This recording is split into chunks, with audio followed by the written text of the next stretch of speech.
All right, here we are, June 2nd. Sorry, July 2nd. Oh, time flies when you're having fun.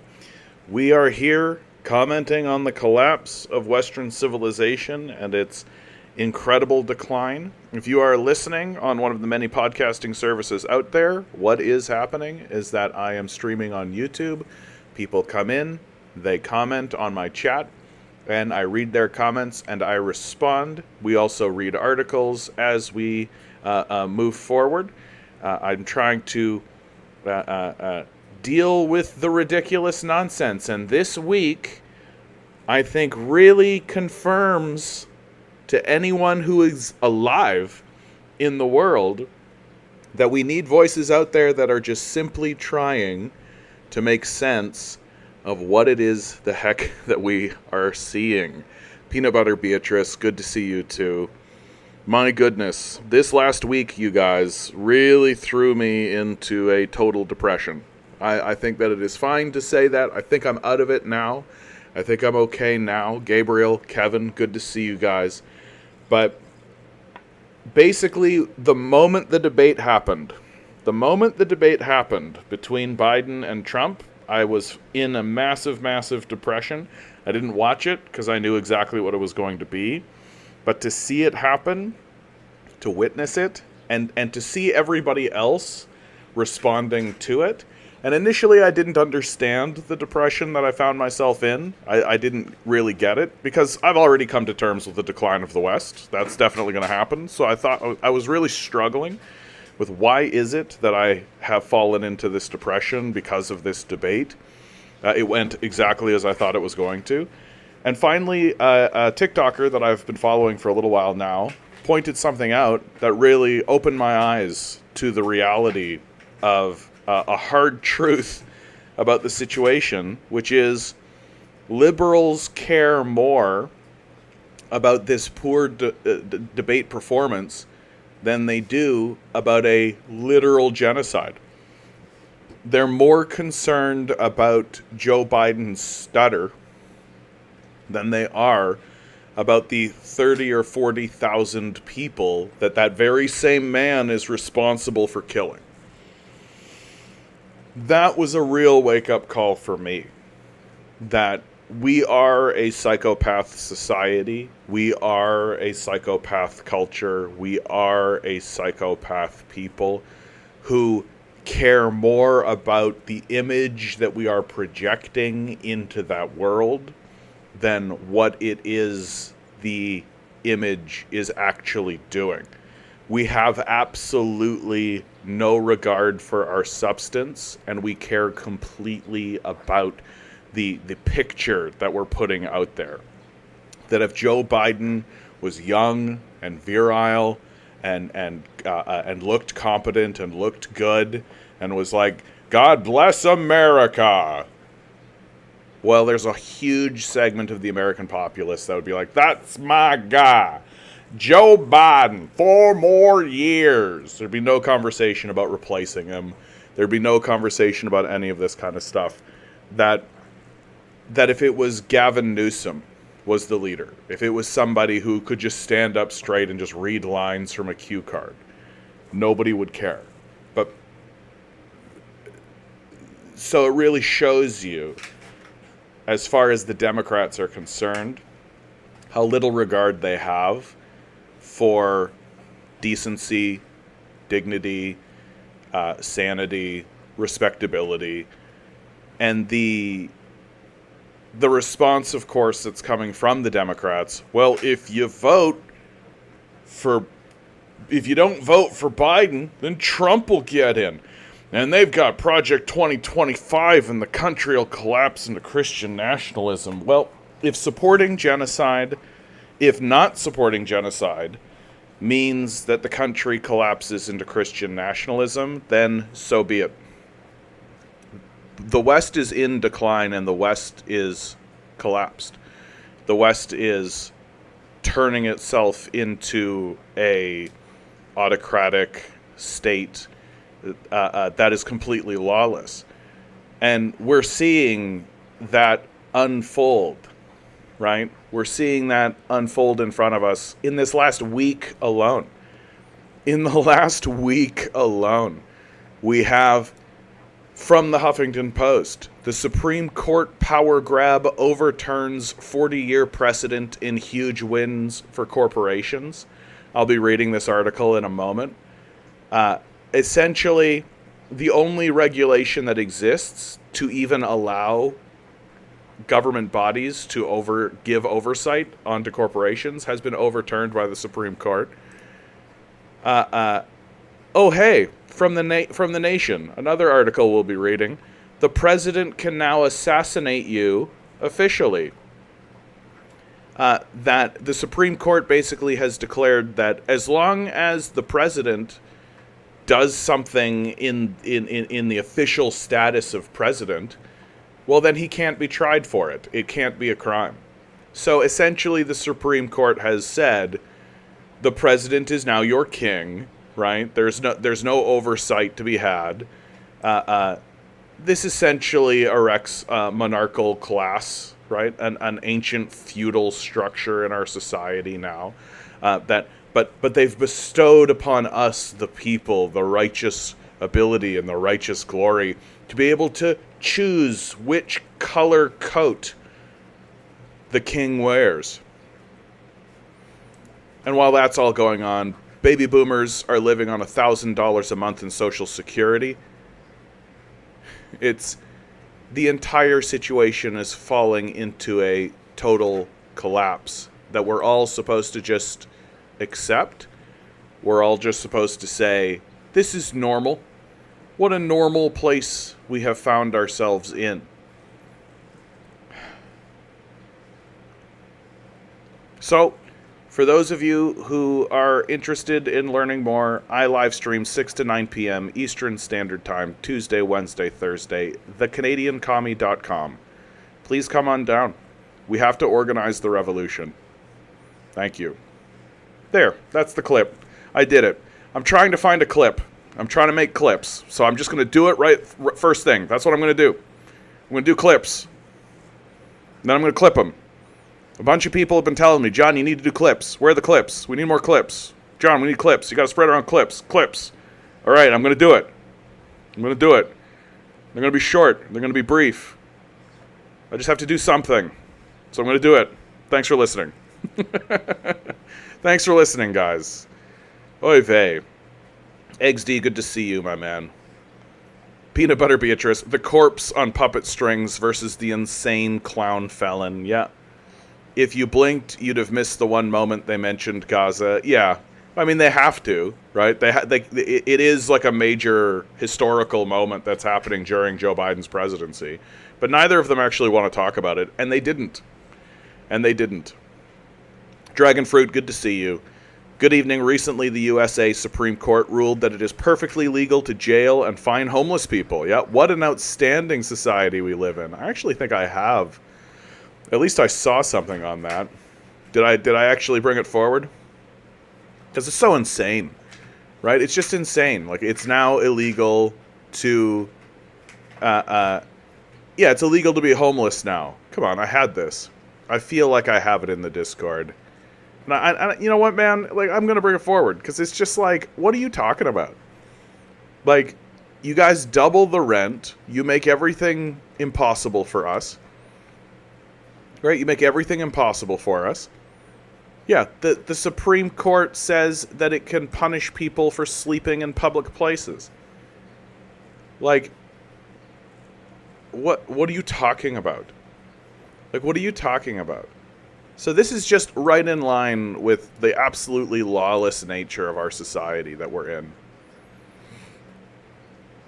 Kevin, libs think the peak of politics is voting for the guy who's not as bad. Yeah, the lesser of two evils, right? Well, and it's because liberals fundamentally are completely insulated.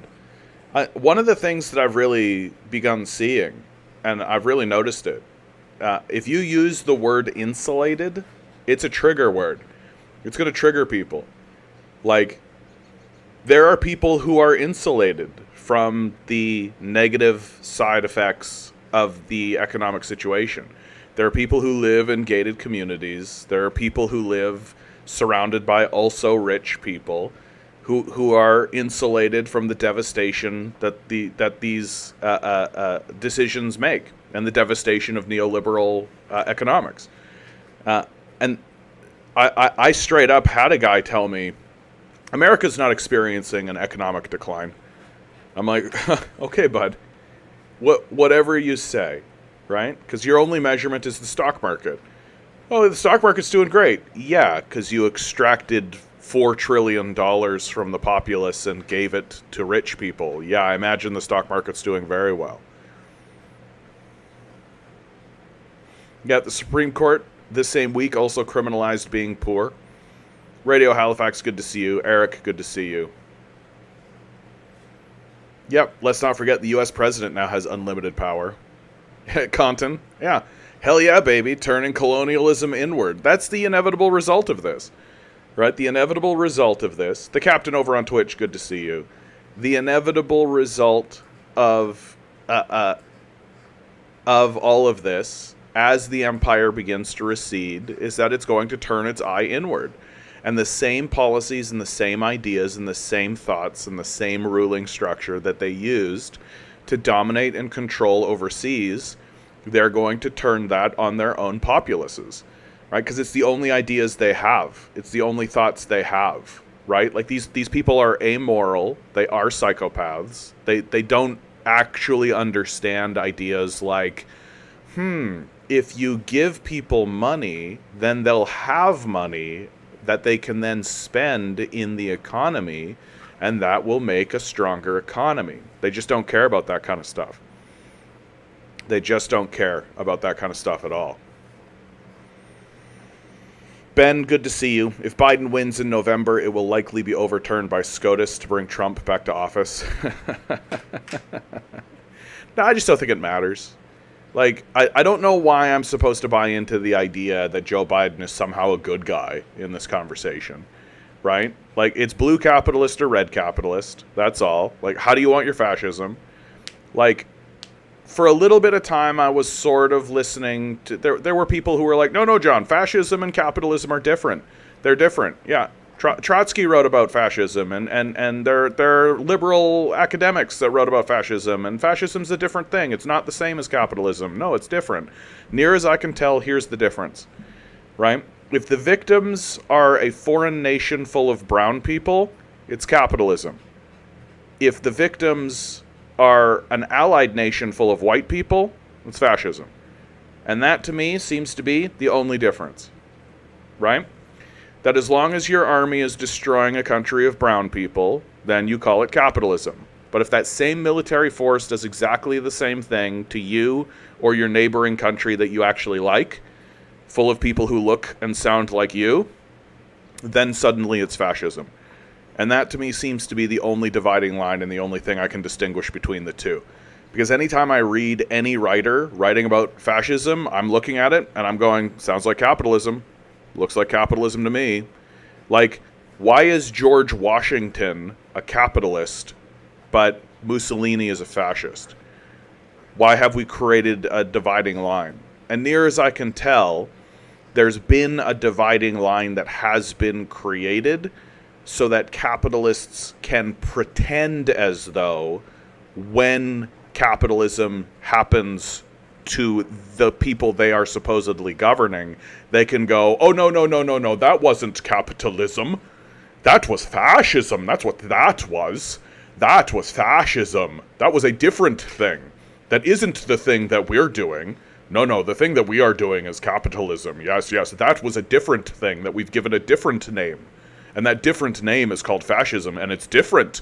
And here's a bunch of reasons why it's different and how it's different from capitalism. And when I look at it, I'm just like, that's capitalism, right? Just ask the First Nations people who lived in North and South America if they think that there's a dividing line. What do they think distinguishes capitalism from fascism? Let's ask the African slaves of who got brought over if they think that there's a big difference between capitalism and fascism, right? Zummerman, I don't know if I've ever seen you here before, my man. Good to see you. So gentrification but violent? I don't know what you're referring to, so I don't want to comment on it, my man. I don't want to stumble into something silly. out of misunderstanding your comment. Eric, have you read the article about the PEI protest? Dude, I've just been dealing with my own internal depression. Like, I feel like the PEI protest is like such small potatoes right now. Like, I understand. Like, it's probably very important to PEI, but like the American government is the Supreme Court is literally overturning enormous 40-year precedences and like seizing power on an enormous, massive scale. Like, no, I didn't take the time. 1,000% good to see you. Welcome to capitalistic hell.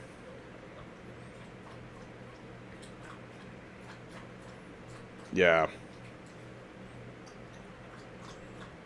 Yeah, keep in mind that Hitler based his foreign policy on the U.S. policy of living space. Yeah. No, the Nazis used the segregationist period as a template upon which to make their policies for how to deal with their Jewish population. And they criticized the policies of segregation in the United States as being too harsh. June, good to see you. Washington wanted to establish a liberal democratic republic. Yeah, a liberal democratic republic for rich people. Like, they'll call it a liberal democratic republic as long as they have slaves, right? Zummerman, we exchanged some comments on Reddit earlier today. Thought I'd drop by. Oh, well, that's kind of you, Zummerman. Good to see you. I know that you had a question. I forget about what subject, my man. I forget about what it was you wanted to know more about, but I will gladly talk about that. I know that it was in regards to China and the history of China. And I mean, the Chinese internet is having a field day over Biden's bad debate performance from Business Insider, right? As the first presidential debate of 2024 wrapped up on Thursday evening, China started dunking President Joe Biden for his oratory style. His performance, marked by confusing remarks, mumbling, and a hoarse voice, was so lackluster that it had prominent Democrats voicing questions about their support for him. I love it.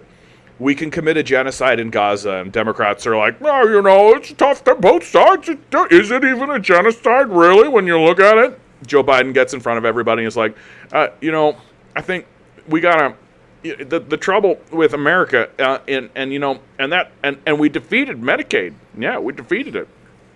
And like, then suddenly everybody's like, oh my goodness. Oh, God. But if he was, like, standing in front of people being like, we have to fight back against the Chinese threat that's looming over America, while he's, like, carpet bombing Gaza, people would have been like, yeah, vote blue, no matter who. Confidence. Business Insider's Brian Metzger and Brent D. Griffiths called it a complete disaster. I would actually call it genocide complete disaster, you know? Like, if I was to use the phrase complete disaster, I don't know if I would use it on, like, an old man who's obviously suffering from, like, mental decline. Like, this is the part about the Joe Biden debate and that whole fiasco that I'm just like, I actually genuinely do not give two shits at all that he's experiencing cognitive decline in this way. He's an old man. He's an old man. Right? He's an old man, and if he sounded that way, if Joe Biden came out on stage and was like, you know, I'm here, and the American, the American people know who I am, and I'm here to, and is there any ice cream? But his policies were like poverty alleviation and building housing. Helping the working class in a serious kind of way. Like, if those were his actual policies, fighting climate change in a legitimate sort of way, not actually doing a genocide in Gaza, then I would be like, yeah, okay, Joe. Yeah, Joe's experiencing cognitive decline. We know. Yeah, Joe's also a good man who's fighting for the American people. There you go. Clip that out of context, Kevin. That's for you, buddy. Oh, 1 second, guys. My little pug Milo is having a little moment here. I gotta help him. Oh, it's okay, buddy. It's okay. Just calm down. Okay. You got it? Did you get it? No? Sorry, guys. He can really hurt himself. Okay. You just wanna deal with it? I don't know if you can hear that at home. He's doing like a little reverse sneeze thing.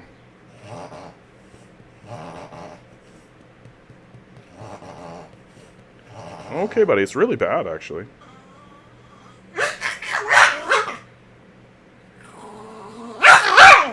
Okay, did that help? Did we do it? We did it. Good boy, buddy. Good boy. What a good boy. Okay, you're being feisty. Sorry about that, guys. Sorry about that. We've got some fellas coming in on Twitch. Ranger Doomer, Weird Man says hello. Good to see you. Junkhead, your beard is sick, man. Sorry, off topic. Want to say thank you, my friend. I grew it just for you.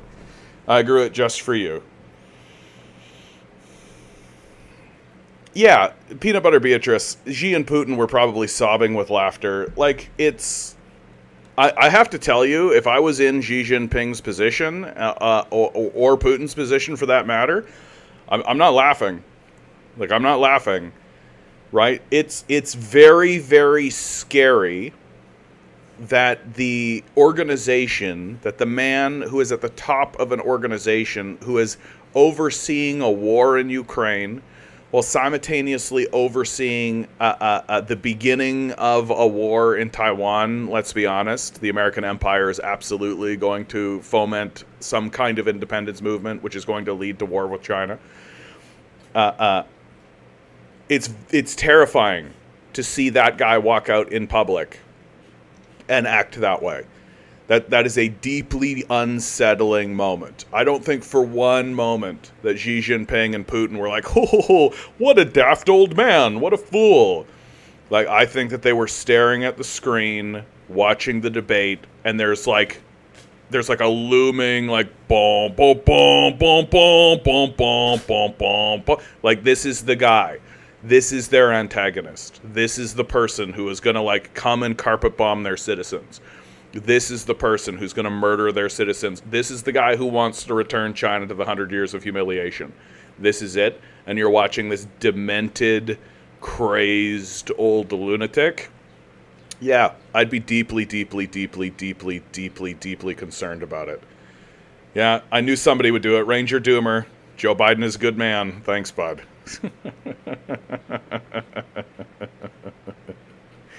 Yeah, all the sycophantic reassurances from the vote blue crowd afterwards were pathetic as hell, yeah.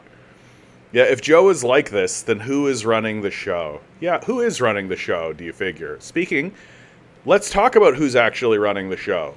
From the Huffington Post, the Supreme Court power grab overturns 40-year precedent in huge win for corporations. Rules and regulations for everything from climate change to labor rights to net neutrality will now face much stricter judicial oversight.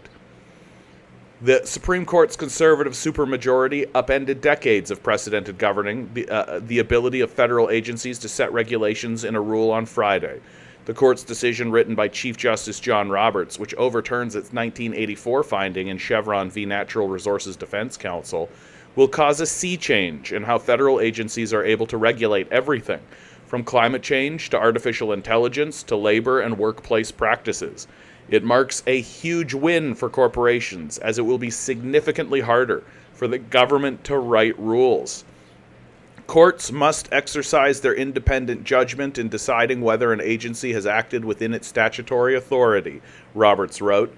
The decision is also a major power grab by the judicial branch, which will now play a bigger role as the final arbiter over which new regulations are allowed to stand and which will be struck down.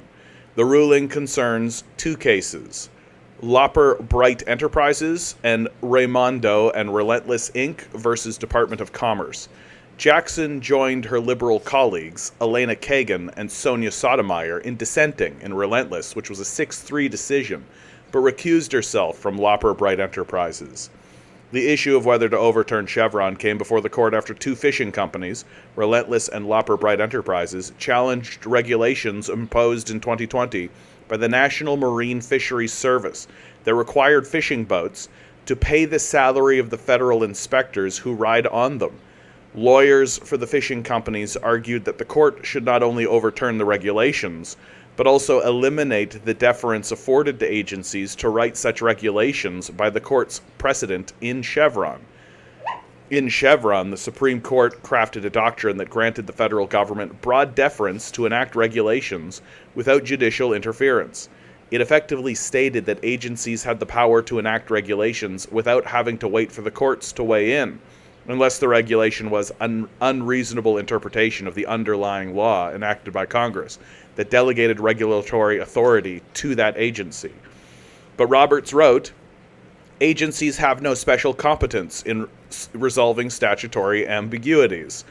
Courts do, he added. The framers anticipated that courts would often confront statutory ambiguities and expected that courts would resolve them by exercising independent legal judgment. Chevron gravely erred in concluding that the inquiry is fundamentally different just because an administrative interpretation is in play. Just reminding everybody right now that courts in America are elected.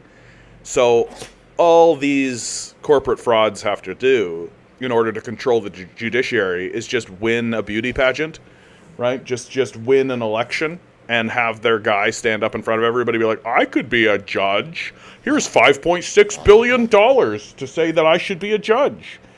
Yeah, and of course the Supreme Court has been doing awful stuff as of late. They're bought. They're bought by capital. They're owned by capital. Oh, bud. Sorry, guys. Milo's just, like, really getting all... Okay, buddy. Are you okay?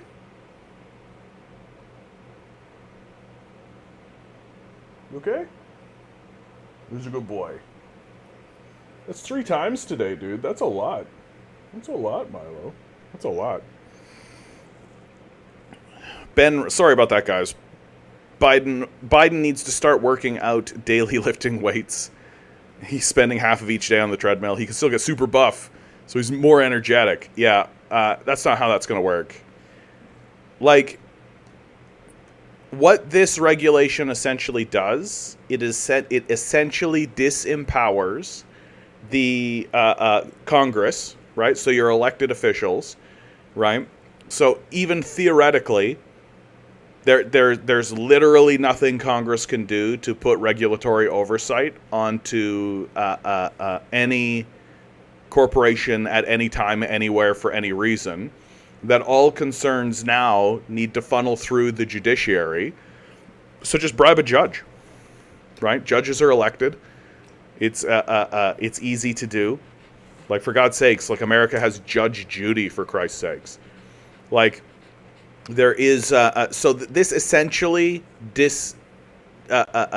disbands any oversight or regulatory body that actually exists in America, right? But there's just literally no reason for any corporation anywhere at any time to actually follow any edict given by any regulatory oversight body anywhere, because there is no legal precedent for it any longer. They just don't need to do what they say anymore. Like, still, Roberts noted that despite overruling Chevron, we do not call into question prior cases that rely on that framework. Yeah, because that framework was an actual oversight. The holdings of those cases that specify agency actions are lawful, including the Clean Air Act holding of Chevron itself, and are still subject to statutory state decisions despite our change in interpretive methodology, he writes. When the court ruled in Chevron in 1984, conservatives were a minority within the judiciary, especially in the District and Appeals Court. That decision gave deference to the Environmental Protection Agency to loosen environmental regulations. I love that they're saying loosen, because what it actually is it's a destruction. Like, no company anywhere is going to care what the Environmental Protection Agency has to say, right? Like, this is what we're talking about when we're talking about a decline of America and the American system, right? Corporations are being unleashed on the populace with the idea that the market will decide, and good decisions will be made because they'll be incentivized to do so. They'll be incentivized to do so. Yeah, right. The theory that America runs on right now is dollar primacy and profit. That's all they care about. And they've shown over and over and over and over and over and over again. a complete willingness to poison your air, poison your water, despoil the land, ship jobs overseas, destroy your communities, destroy your culture, destroy your civilization, so that they can get 0.2% more profit, which just is essentially them saying we're going to get access to money that our own government is responsible for printing in the first place. It's a nonsense system for dumb, stupid morons, which is why our culture is in the massive decline that it's actually in. And in the meantime, like, for God's sakes, did you guys know? This is from The Economist. This is 2 years ago, or 3 years ago, they reported on this. The average age of retirement in China is 54. Did you know that? 54 is the average age of retirement in China. And the Chinese government has been contemplating and sort of dabbling with the idea of increasing that, right, to make it more in line with the global norm. But the populace is essentially saying, fuck you. No, absolutely not. Right? Absolutely not. We're not going to tolerate that for even one moment whatsoever. All right, guys, I need to take a moment and use the washroom. So sorry. This is a bit of a catastrophe stream so far, but oh well, such is life. That's why you tune in. Haha, I'll be right back.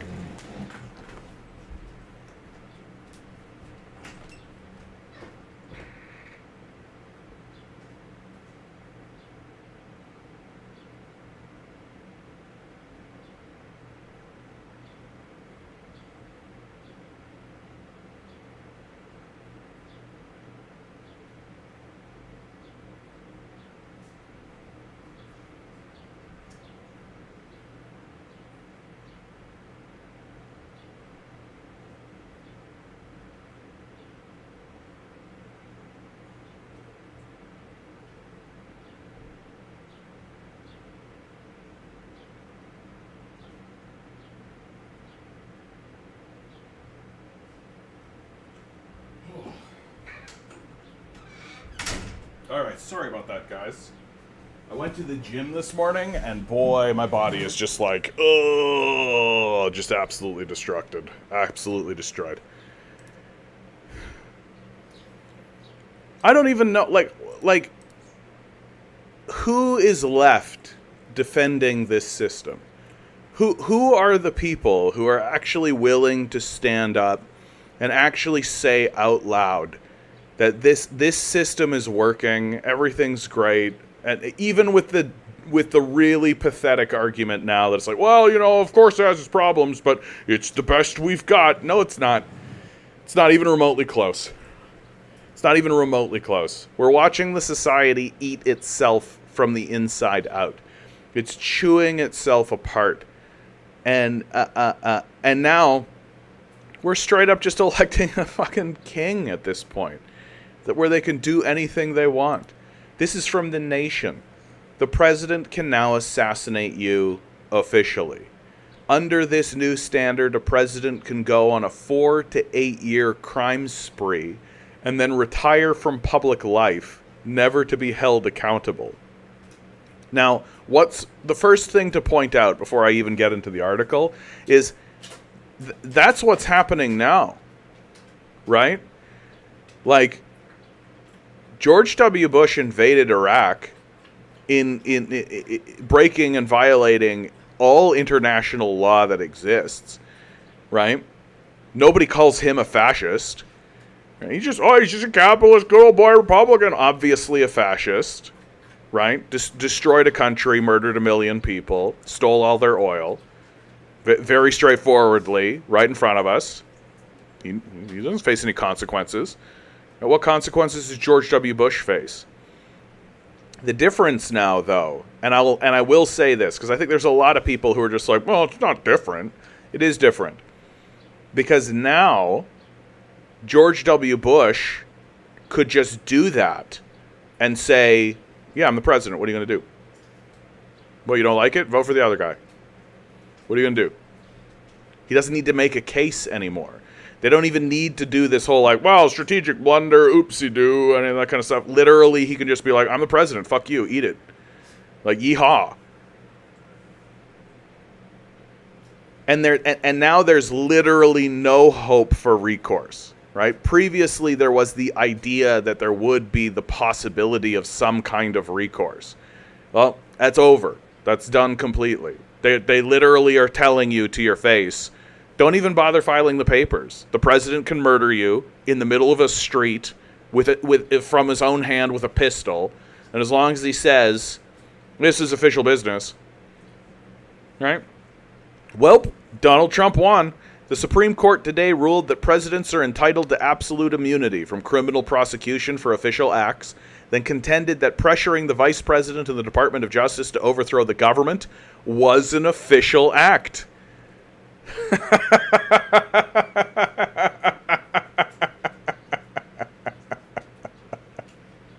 Yeah, the former president tried to coup the government, which was an official act, and so it was legal. Then said that talking to advisors or making public statements are official acts as well, and then determined that evidence of what presidents say and do cannot be used against them to establish that their acts are unofficial. I'm just going to read this again, just so that it really sinks in how stupid it is. Like how absolutely just, like they're not even trying, right? They're not even trying to make a case. They literally might as well have just stood up in front of us and just said, like, look, the president can do whatever. Just whatever. We're going to have two parties, both of them capitalist parties, and you get to pick which one of these raving, lunatic, demented psychopaths you want to be the leader of your country. And then when they go on massive killing sprees and murder everybody for sport, because they're psychopaths, there's nothing you could do about it. Tough shit. And you got to pick one of those two. You can't pick somebody else. This is the greatest democracy that has ever existed in the history of the world.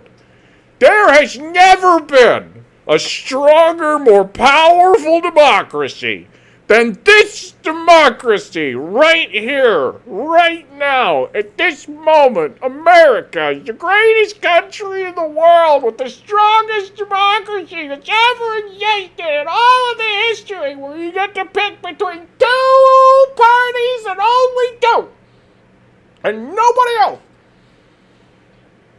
We're the best. God bless America.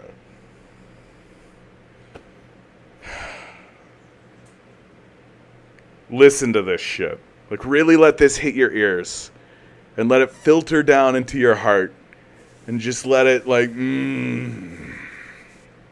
The Supreme Court today ruled that presidents are entitled to absolute immunity from criminal prosecution for official acts, then contended that pressuring the Vice President and the Department of Justice to overthrow the government was an official act, then said that talking to advisors or making public statements are official acts as well, and then determined that evidence of what presidents say and do cannot be used against them to establish that their acts are unofficial.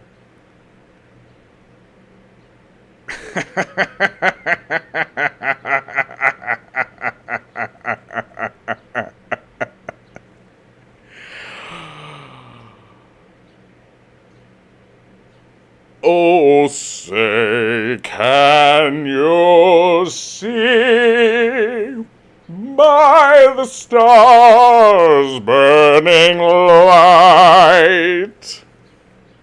Get fucked, America. Get totally fucked. You have a weird little king. Your system is not a democracy. This is embarrassing. All of the kooky little propaganda that America has been shouting for the last 40 years is just absolute. This is the greatest democracy in the history of every democracy that has ever existed. Now go vote for your blue or red king. Choose your king between the two men that we have chosen for you, and no one else. The ruling from the Supreme Court was 6-3, written by Chief Justice John Roberts on a straight party line vote, with all the Republican-appointed justices joining to give the president the power of a king. while some parts of the federal indictment against Trump will be remanded back down to district court trial judge to see whether any of Trump's actions were unofficial. Unofficial acts, the court says, are not entitled to immunity. Trump's victory in front of the Supreme Court is total. Essentially, all he has to do is claim that everything he did to plot a coup was part of his official duties, and the Supreme Court provided no clear method or evidentiary standard that could be used to challenge that presumption. Legally, there are two critical things to understand about the totality of the court's ruling here. One, the immunity is absolute. Two, there is no legislative way to get rid of what the court has given.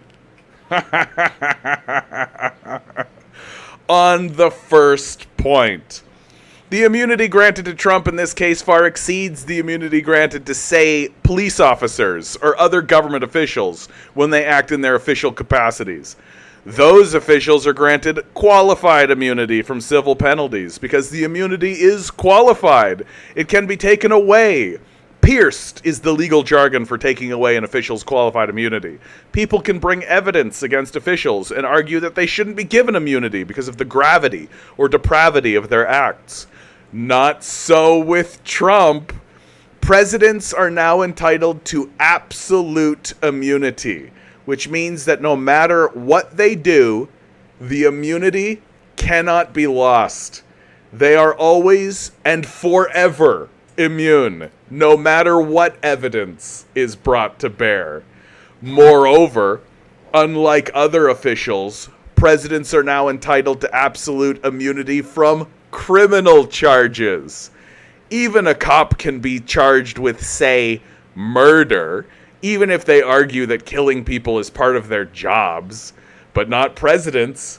Presidents can murder, rape, steal, and pretty much do whatever they want so long as they argue that murdering, raping, or stealing is part of the official job of the President of the United States. There is no crime that pierces the veil of absolute immunity. And there is essentially nothing we can do to change it. The courts created qualified immunity for public officials, but it can be undone by state or federal legislatures if they pass a law removing that protection. Not so with absolute presidential immunity. The court here says that absolute immunity is required by the separation of powers inherent in the Constitution, meaning that Congress cannot take it away. Congress, according to the Supreme Court, does not have the power to pass legislation saying the president can be prosecuted for crimes. Impeachment, and only impeachment, is the only way to punish presidents. And, somewhat obviously, impeaching does nothing to a president who's already no longer in office. Under this new standard, a president can go on a 4 to 8 year crime spree, steal all the money, and murder all the people they can get their hands on, all under the guise of presumptive official behavior, and then retire from public life, never to be held accountable for their crimes while in office. That, according to the court, is what the Constitution requires, just as the founders intended. There will be Republicans and legal academics and whatever the hell job Jonathan Turley has who will go into overdrive, arguing that the decision isn't as bad as all that. These bad faith actors will be quoted or even published in the Washington Post and the New York Times. They will argue that presidents can still be prosecuted for unofficial acts, and so they will say that everything is fine. But they will be wrong, because while the Supreme Court says unofficial acts are still prosecutable, the court has left nearly no sphere in which the president can be said to be acting unofficially. And more importantly, the court has left virtually no vector of evidence that can be deployed against a president to prove that their acts were unofficial. If trying to overthrow the government is official, then what isn't? And if we can't use the evidence of what the president says or does, because communications with their advisors, other government officials, and the public is official, then how can we ever show that an act was taken unofficially? This article is wild. This is wild. Take the now classic example of a president ordering SEAL Team 6 to assassinate a political rival. According to the logic of the Republicans on the Supreme Court, that would likely be an official act. According to their logic, there is also no way to prove it is unofficial, because any conversation the president has with their military advisors, where, for instance, the president tells them why they want a particular person assassinated, is official and cannot be used against them. There will doubtless be people still wondering if Trump can somehow be prosecuted. The answer is no. Special counsel Jack Smith will surely argue that presenting fake electors in connection with his cadre of campaign sycophants was not an official act. Lower court judges may well agree, but when that appeal gets back to the Supreme Court next year, the same justices who just ruled that Trump is entitled to absolute immunity will surely rule that submitting fake electors was also part of Trump's official responsibilities.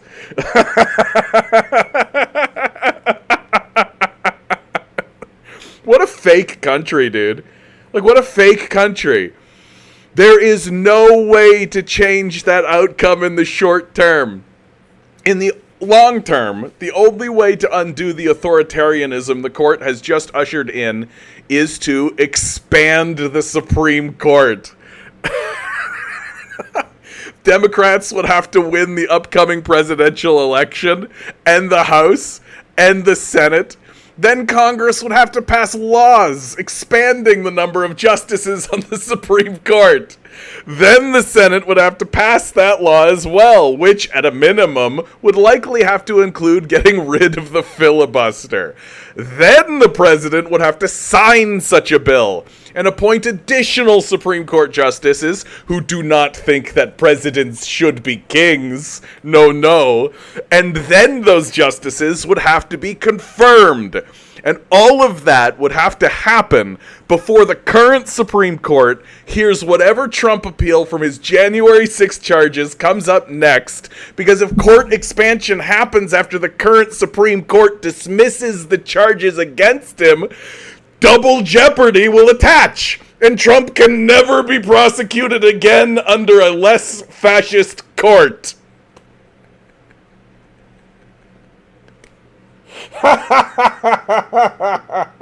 So, since that's not going to happen, Trump won. He completely won.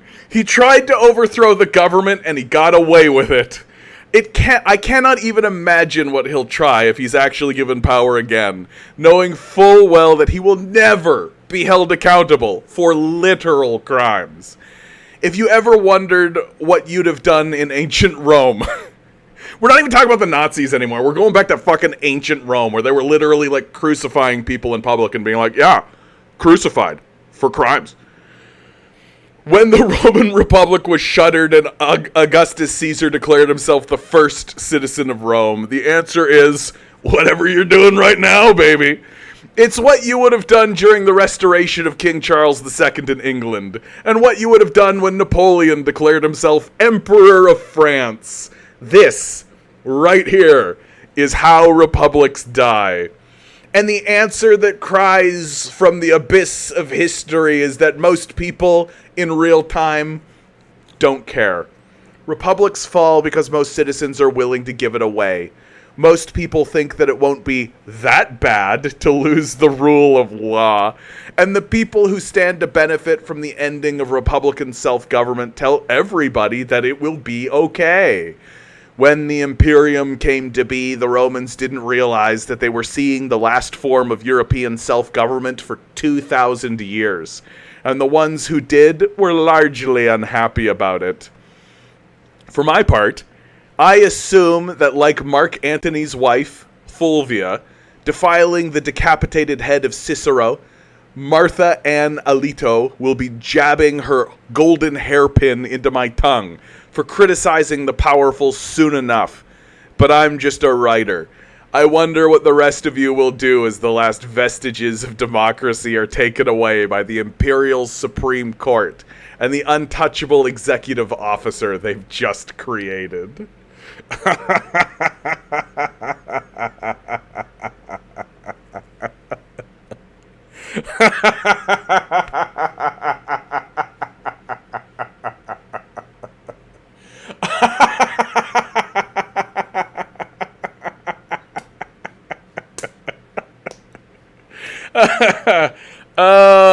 America, what a great system we've got. This is so good, what we're doing here in America. Everything's working out. Oh, John, fascism on the rise. Pshaw. Pshaw.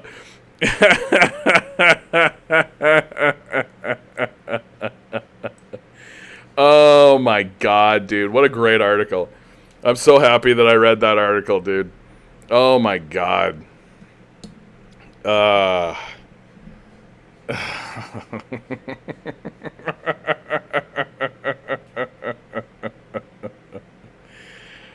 Long Defiant. Does Xi have similar immunity? No. Like, no. That's what's hilarious about this. For all of the, like, shitting on the Chinese system, like, Xi Jinping cannot just shoot a guy, right? Like, it's just fucking wild.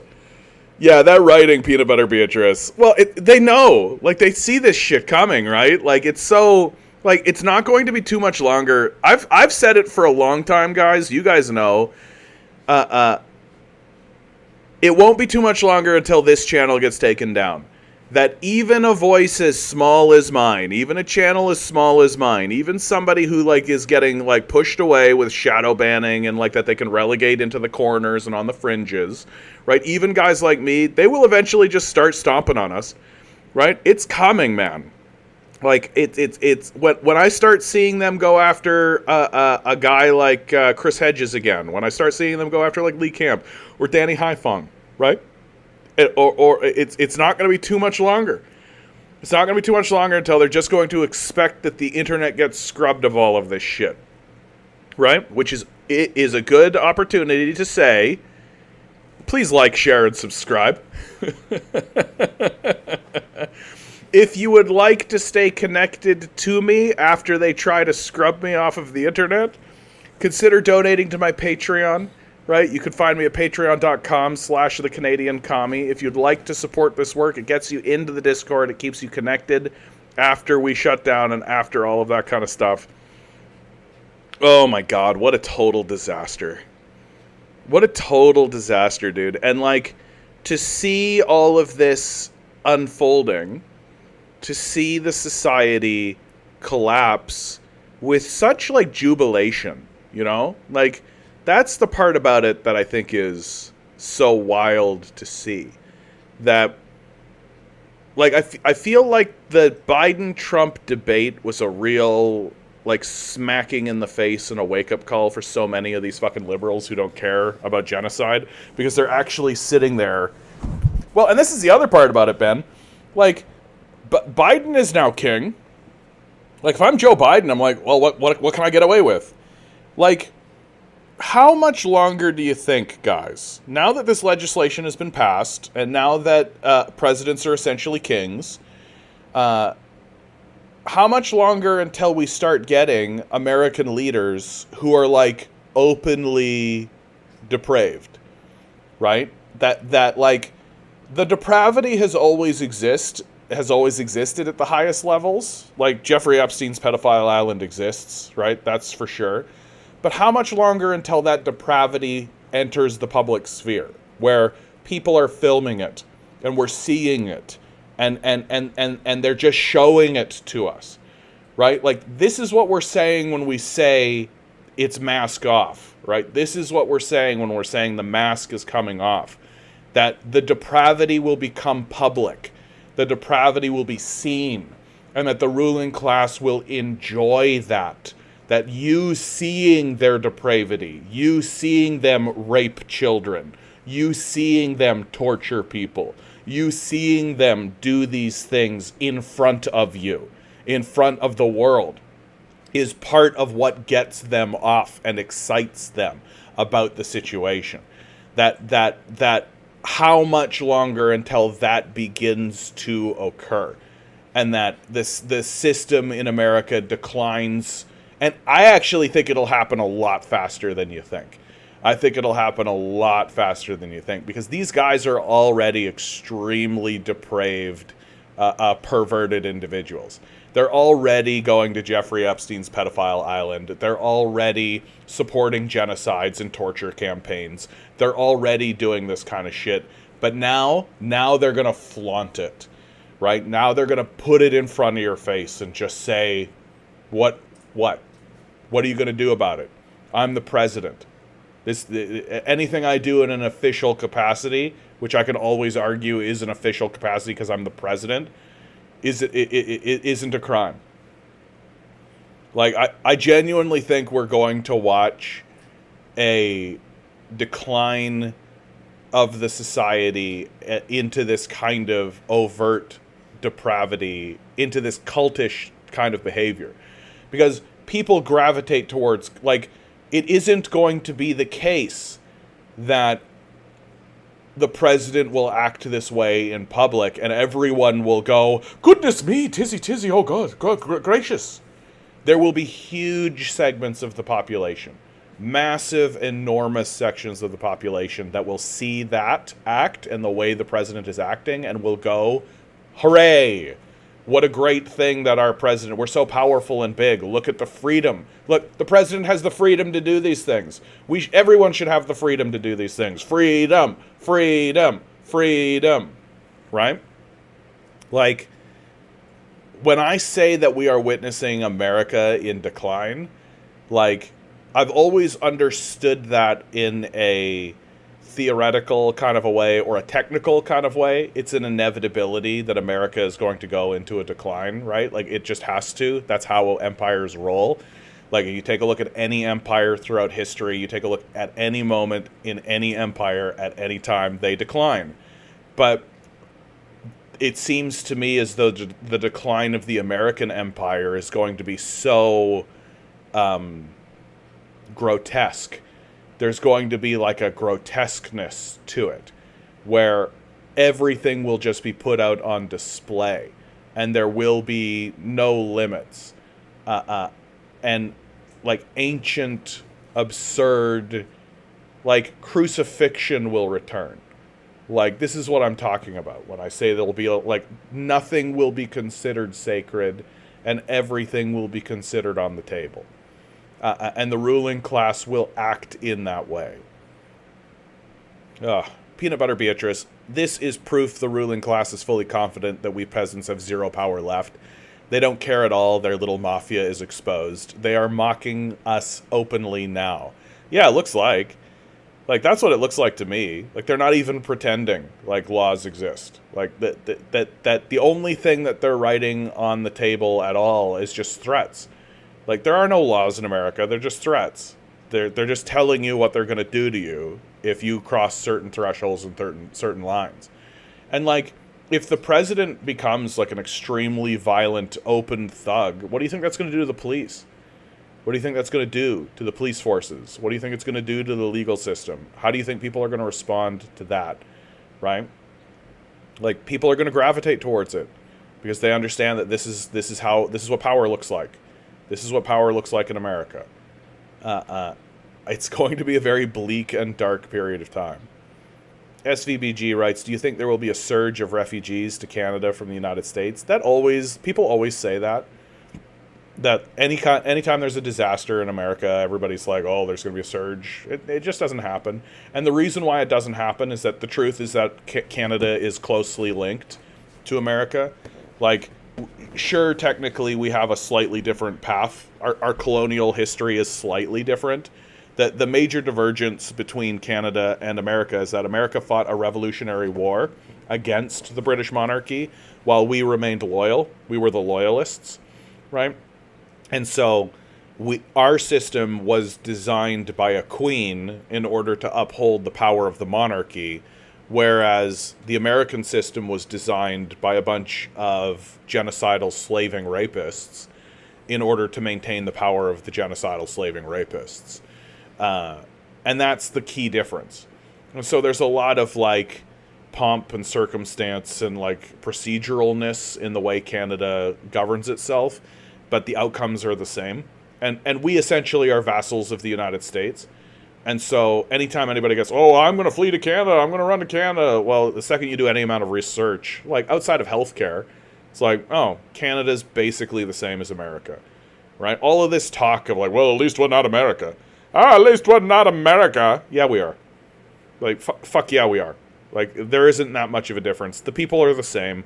They're just as gullible. They're just as capable of falling for the same traps. That sure, there are little minor reprieves, but here in Canada, like, it won't be too much longer until the system of power is going after our healthcare. They're already going after the healthcare system. Like, just how the British are tearing down the NHS. They're doing it the same way.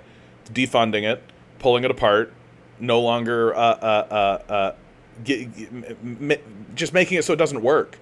And a big way that they make it so it doesn't work is that they make nurses and doctors work extremely long hours for reduced pay.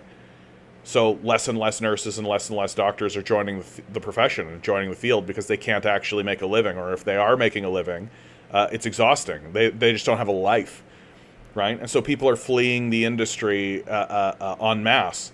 And then the conservatives turn around and go, oh, well, I guess that's proof, socialism doesn't work. Government funding doesn't work because we defunded it. But we won't tell you that. And we'll just assume you're super gullible because you are, which is why we constantly lie to you. It stopped working for no reason because we defunded it clearly. So, Galen Weston is just as bad as the Walmart family? Never. Yeah, I would actually say Galen Weston is worse than the Walmart family. Like, the Walmart family is actually, they follow through on the vision, at least, right? Cheap prices, low prices. Sure, there's other costs and other things, but, like, they actually, like... Oh, I see. Sarcasm SVBG. I was about to launch into a whole thing. You know what? Let's just get to the point of it. Fuck you, Galen Weston. How about that? Hey, Galen Weston, I hope that we actually have a revolution and nationalize the food distribution chain. And I hope that you just become a guy. Go get a job, Galen. Go do something useful. Yeah, the American Revolution was a bourgeois revolution. That's exactly right. It was just rich landowners, like generals for the British Crown, essentially saying, hey, wait a minute, we could just like control it. We could just take this thing over. There's this really great game that I find myself playing over and over again, and I gravitate to every so often. I just recently went through like a whole thing, and it's called Sid Meier's Civilization Colonization. The game is literally, you start by rolling up on the shores of North America with like a couple of troops, and you steadily build your like little empire while trading back with the French or the English or whoever you are. And there's like First Nations people there, and you like obliterate them, take their land, and build up your own resource base, and then eventually declare a revolution. And it's like, yeah, that's how it went. They like kind of nail it. They're basically just like, yeah, we showed up, destroyed everybody, stole all their shit, and then like got powerful enough that we could actually be like, yeah, let's have a revolution. And then we did, fought a revolutionary war, and we're independent now, right? And the game is basically just like neutral on the morality of all of it. They just let you do it. I highly advise everybody like play that game at least once so that people can see like, oh shit, yeah, like it really was as clean as this. It really was just like a bunch of white people showed up and fucked everything up. Sven over on Twitch, good to see you. the captain writes, I can tell you how I can prove Russia was provoked in the war. I mean, that's been my position almost the entire time. So I don't think you need to argue too hard about that one. Ben writes, I think that's the only way Trudeau wins in 2025 if a couple million Democrats move here. Nah, dude. Like, the thing that finally cooked Trudeau was there's this huge wave of immigration that came in. And I think the Liberals thought to themselves, these immigrants will come in, and immigrants usually just default to the power structure. They just go like, the power structure is what brought me here. The Liberals are in control of that power structure. We will vote Liberal. And I think they were sort of hoping that this big wave of immigration was going to boost their numbers and put them over the top. Most of the time, these elections are decided by very, very thin margins. And that's kind of by design, because the capitalists don't really care if it's a blue or a red or an orange person that wins, right? They're just like, as long as you're a capitalist. But this huge wave of immigration came in. All of these immigrants came here and realized how shitty Canada was, right? Realized that all the propaganda and all of that was just total nonsense, that the cost of living is outrageous. It's $2,600 for a one-bedroom in any city you like right now in Canada. If you're moving here to be a student, you got to work like 2 jobs and then be a student. I know people, I like literally work with people who are living in like situations where there's like 5 people in a 2-bedroom apartment, and they've got like curtains separating everything so that there's like a little bit of privacy. Like these are real things that are actually happening in this city, and it's embarrassing. It's embarrassing. And so there's this huge wave of and of course the Conservatives have their slogan, fuck Trudeau, right? And the Conservative slogan, fuck Trudeau, has been picked up by these immigrants who are experiencing, like, I work at fucking Tim Hortons slinging coffee to these racist assholes who treat me like shit. And while I'm working that job, I'm expected to also go and study in a school that's plunging me into hundreds of thousands of dollars worth of debt so I can get a degree in communications or some shit. And there's just a ton of people that are just like, fuck this shit. Like, fuck Trudeau. So it's backfiring. It's backfiring totally.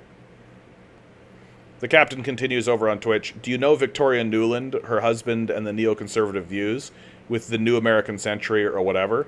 Plus, she was a Russophobe and got caught on multiple occasions with her pants down. Yeah, Victoria Nuland, dude, like, Victoria Nuland was caught on tape planning a coup in Ukraine.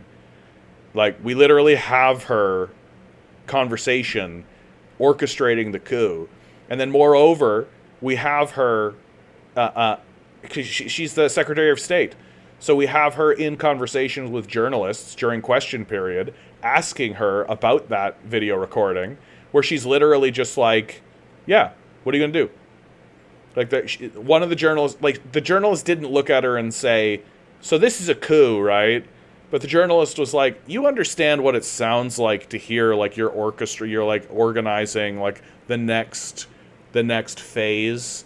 Because Nuland uses that kind of language. She's like, yeah, we're organizing the next phase of leadership in Ukraine. It's like, so it's a coup, right? That's what you're doing. You're organizing the next phase of leadership in Ukraine without an election. That's a coup, right? And, like, we have Victoria Nuland dead to rights on that. And it's always hilarious to talk to liberals who are like, that wasn't a coup. What are you talking about? And literally, it's like, okay, so you're just not responding to evidence. Like, so, okay, this is a kooky, weird little cult that you're in, right? The Blue MAGA cult. Sure. Yeah. Evidence doesn't exist. Victoria Nuland definitely did not orchestrate a coup, even though we have her on tape orchestrating the coup. We literally have John McCain standing in the middle of this Euromaidan crisis being like, we support Ukraine when we're gonna coup you. Like, they couldn't be more naked. Like, the only way it would have been more naked is if they had have stood in, like, the Parliament building being like if Obama stood in the Parliament building of Ukraine and was like, well, here we are, coupping the government and being a coup government. Yep. Congratulations to you, the guy we put in power after our naked open coup. Yep. I'm Obama. That would have been the only way it would have been more naked. So it just... Liberals just are not responding. Like, liberals love to make fun of like Trump conservatives and the MAGA crowd because they're like, what a bunch of kooky QAnon conspiracy theories. Nobody is more kooky and conspiracy headed than liberals. Nobody, right? Like, yeah, the mega conspiracy theories are unhinged, right? Like that's the reason why it's so laughable, is that their conspiracy theories are like, there's a group of reptile people who live underground and they're gonna come out of their caves and take over the society. It's like that kind of shit, right? Liberal conspiracy theories are no less kooky, but they're more like credible in their like xenophobia, right? That like Russia stole the election from Hillary. That whole Russiagate scandal. It's like it when you initially hear the conspiracy theory, when you initially hear it, you're like, oh, like a foreign government interfered and that swayed the, I guess. But the more you think about it, the more you're just like, oh, that's crazy.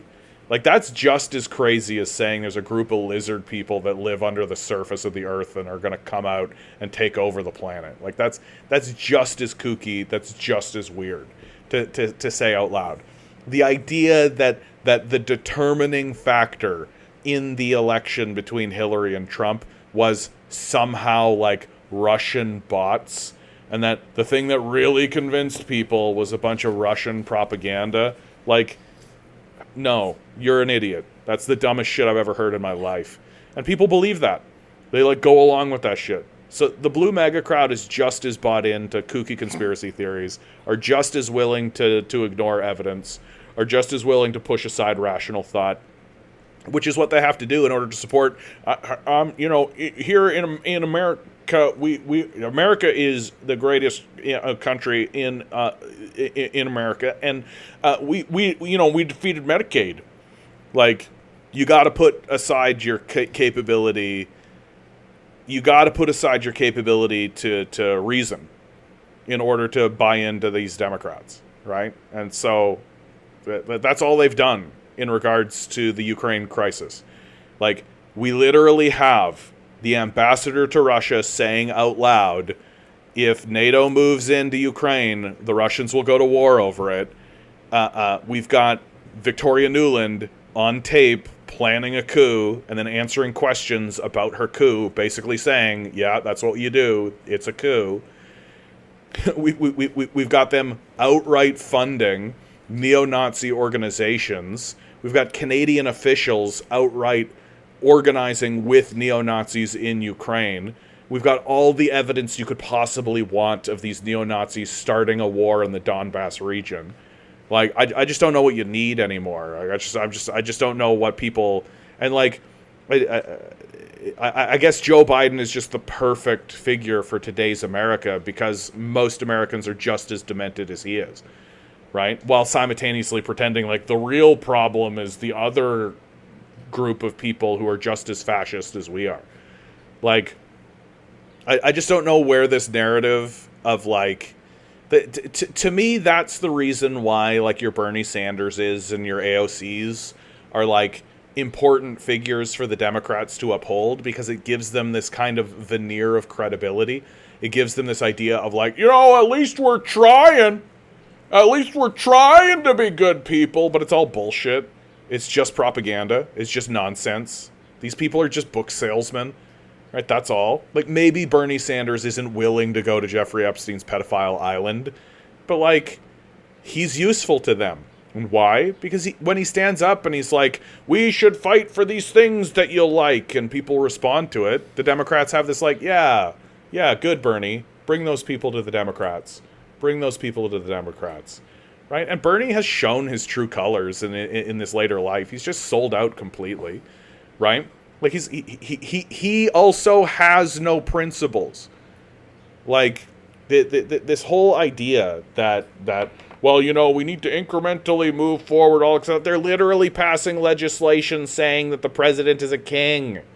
Shut up. What are you fucking talking about?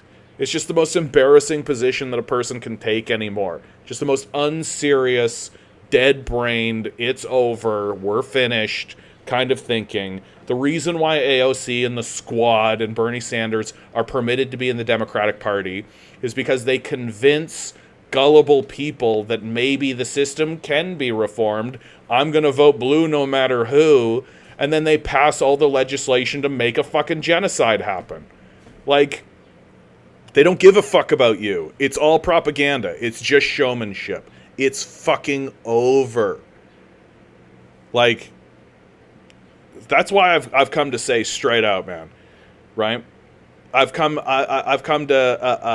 just come straight out to be like, liberals are worse than Republicans. Right? Maybe Republicans are the ones that are willing to pull the trigger. Right? The Republicans are the ones that are willing to pull the lever to drop the panel out from underneath your feet to hang you, but the liberals are the ones that walk you to the gallows. Right? Like, they're the ones that are like placing all of the platform, they're building the gallows, they're putting everything up in front of you while convincing you that's not what's happening. No, of course that's not what we're doing. No, of course. No, absolutely not. No, of course that's not what we're doing. Right? They are there to convince you that everything's fine, everything's normal, this is a completely normal thing. And then finally, when you're standing on top of the platform with the rope around your neck, and you go, wait a minute, hold a minute here, there's something snuggy going on here. Then the liberals just turn to their conservative allies, and they just give a little nod, and they're unwilling to sully their hands because they're too cowardly and fragile and weak and pathetic. And then the conservative looks at you and goes, ha-ha, and pulls the lever, and you die. That's the arrangement. That's the organization. Liberals are worse than conservatives because the entire time the liberals are doing that, the conservatives are looking at you dead in the face going, I'm going to kill you. I'm going to kill you. And they don't lie. That's exactly what they do. But you know who knows that? Liberals. And they use it. They understand that. And they use it against you. And they know that the conservatives are going to kill you. So we're here to maneuver it for our benefit. And so that when it's the conservative that pulls the lever, you go, fucking conservatives, instead of going, oh, fucking entire system of capital. These guys are allies. Like, if I have one fucking mark on this plane of reality, if there's one thing that I could somehow, like, if somehow I end up being a meme that gets passed around and it's my face with a quote, that quote, Republicans and Democrats are allies. Get it in your fucking head. The second you get yourself into this position where you're like, well, the Republicans are worse than the Democrats, and you're doing like a pro-con list between these two, you've lost. You've lost the thread completely. You're in their game and they have control. It isn't until you step out of that game and go, you guys are allies. This is obviously a con game. This is obviously like a Monte Carlo shell game where you guys are obviously working in cahoots with one another, obviously, for the benefit of your donor class who control both of you. And that's obviously what's going on, obviously. And it isn't until you're willing to actually say that you can actually begin to be like, oh, okay, well, what are we going to do about it? And then actually come up with real solutions that might actually merit discussion. Because, like, so far, what I see in the culture is a bunch of rubes basically being like, we need to support a basic income, you know? What we should do is support I'm going to write some letters to my congressman. Just baby brain bullshit. It's over. Your congressman doesn't give a fuck about you, right? Bernie Sanders doesn't give two shits about you. He doesn't care at all. He cares about power for himself and nothing else. 0% of anything else. So, like, the idea that somehow, so, yeah, if I could leave one single mark, when I die and I'm gone from this plane of reality, it's the realization in the zeitgeist and in the population that liberals and conservatives and the NDP and the Democrats and the Republicans are allies. They work together in order to keep you working for them while they go to Jeffrey Epstein's fucking pedophile island and fuck your children. That's the goal. That's what they're doing. And now they'll just like do it like a televised reality show about it because they can't even go to jail about it. Next time Donald Trump goes to Jeffrey Epstein's pedophile island, he'll bring a film crew and they'll film a porno and they'll sell it. Immunity, baby. It's great.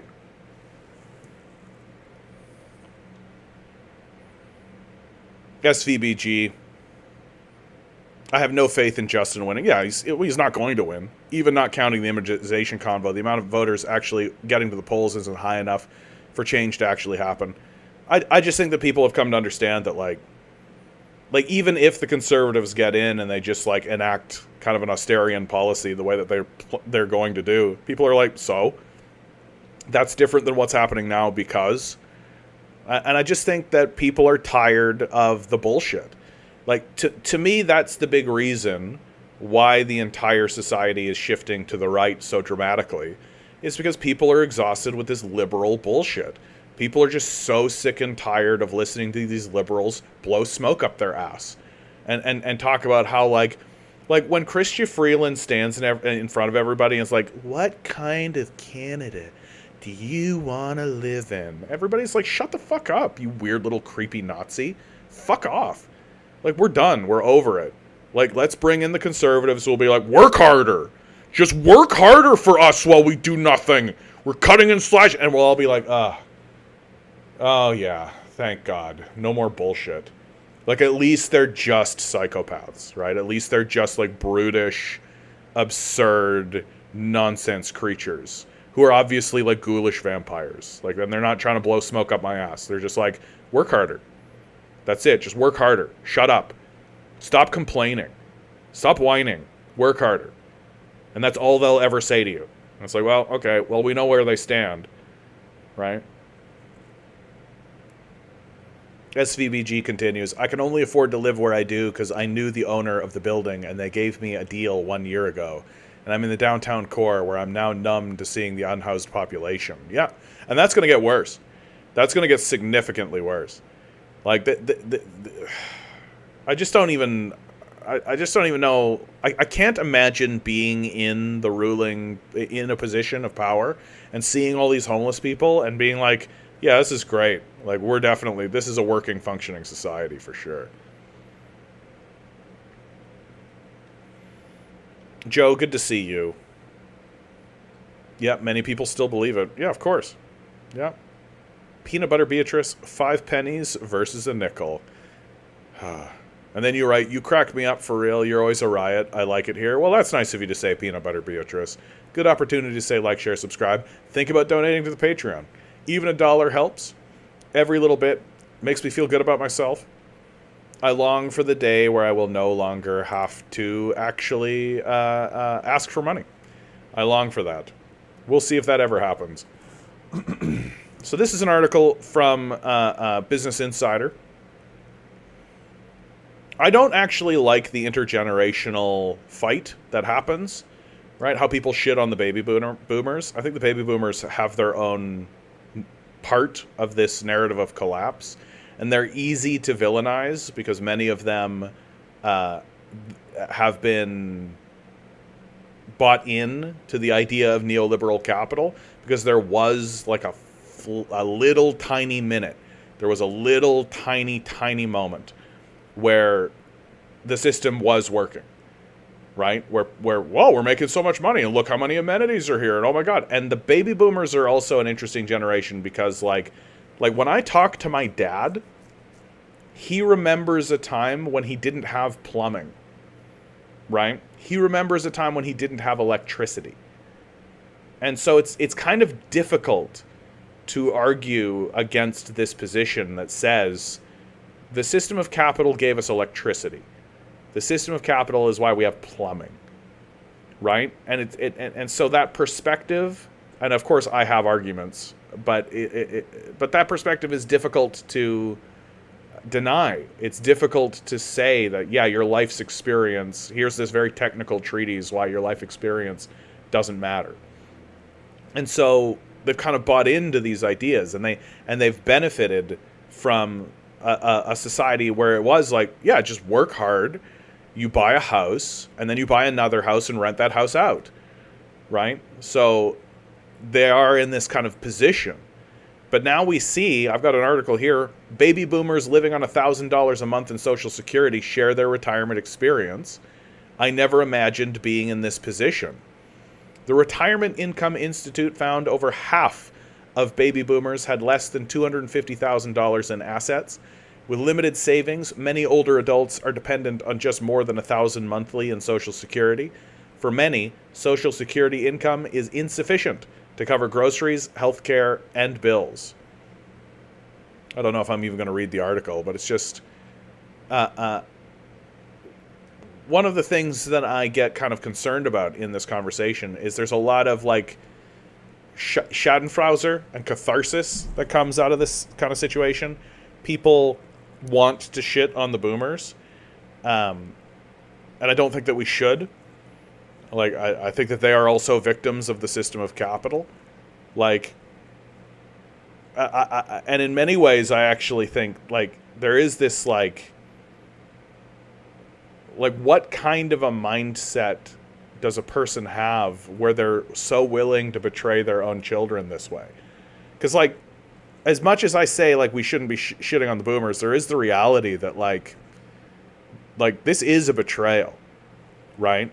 Like, this is a betrayal at the highest possible level.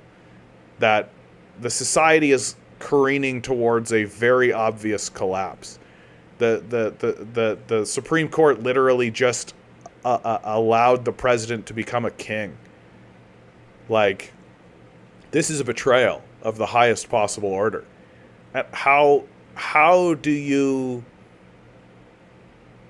explain that the society is willing to even betray its own children so effectively?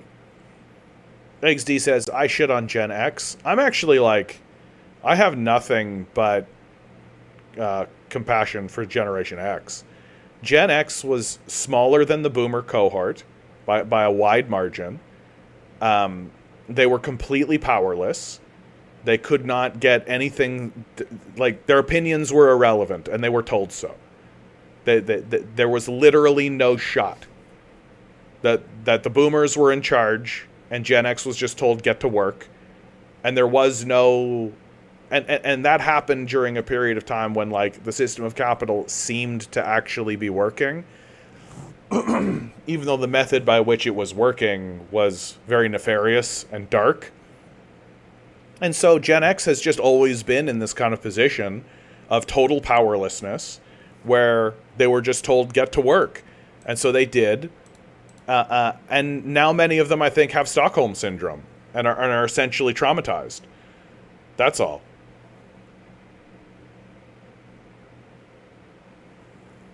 So we have a newcomer over on Twitch, and I give precedent to newcomers because I think it's good to address some of the more basic stuff that they bring in. Wyadomok? I don't know how to say your name, dude. I'm just gonna say Doom. Hi, why do you have a Soviet Union flag behind you? Because I support the Soviet Union. I support the revolution that happened, that overthrew the monarchy, that overthrew the Tsars. I think that it's good for us to overthrow monarchies and overthrow Tsars.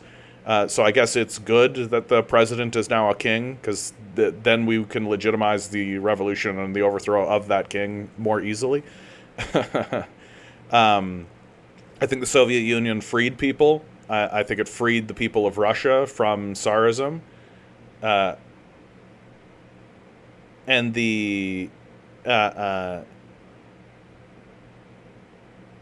I mean, they defeated the Nazis. They're the first people into space. I'm not really willing to just take my opinions of a nation based on their primary antagonist and what their primary antagonist has to say about them. Watson, good to see you. Maybe that's a dumb question for me. No, I don't think that's a dumb question. Like, asking why I support the Soviet... Like, we're surrounded by anti-Soviet propaganda. Like, we're surrounded by it constantly. Like, it's only very recently that... Let me just read the rest of your comment here, because as an Eastern European, it's the same as having a Nazi flag. Also, it's the first time on this channel. I would argue that this conflation that has been happening of communism or the Soviet Union is the same as Nazism, I think really shows you how the power structure has been working to misinform people about what the Soviet society looked like, and also what the Nazis were like. I think that there's this because fundamentally saying that the Nazis and the Soviets were the same, to me that's Nazi apologetics. That's what that amounts to. I know that's not what you're attempting to do. You seem to be coming in here very politely, and I appreciate that. I really do. But to make the statement that the Nazis and the Soviets were the same, or even in the same ballpark as one another, is a form of Nazi apologetics, because it elevates the Soviets to a status that they didn't hold, and it deflates the Nazis to a position that they didn't hold either.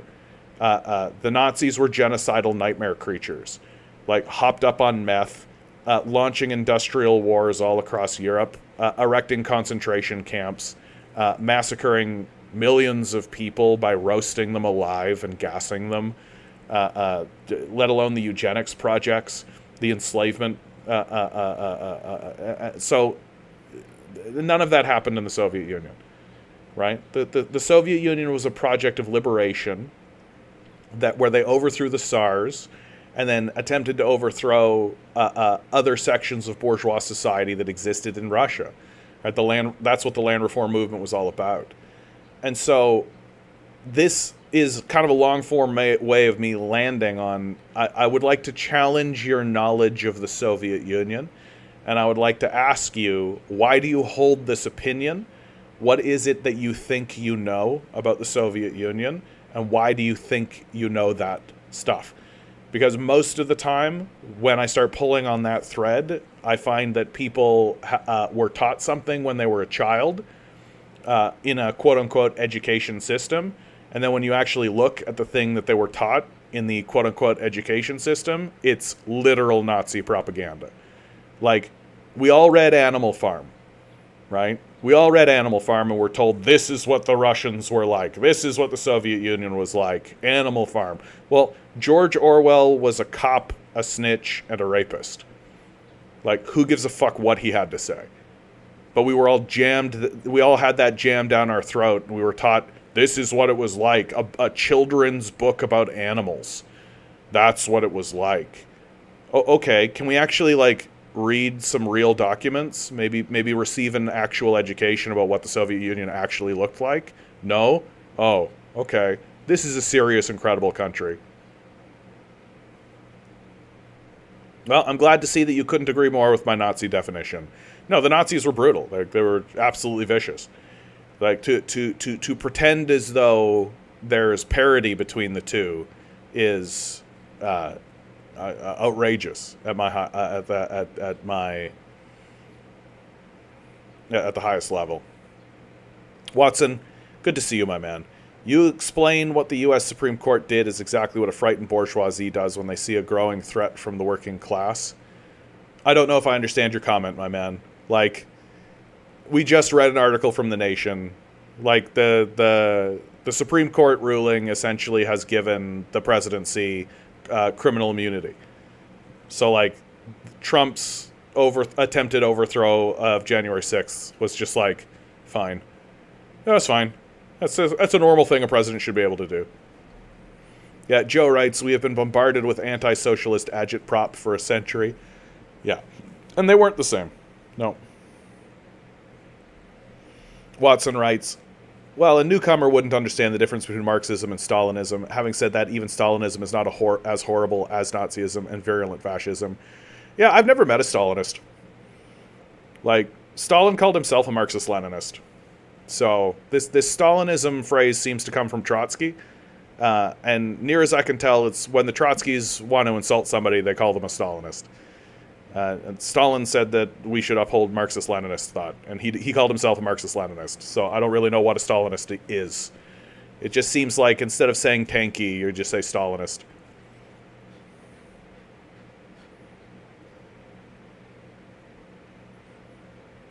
Joe writes, did it ever occur to people why capitalists shudder with fury over socialism and or communism? Yet they are diametrically opposed to each other, yeah.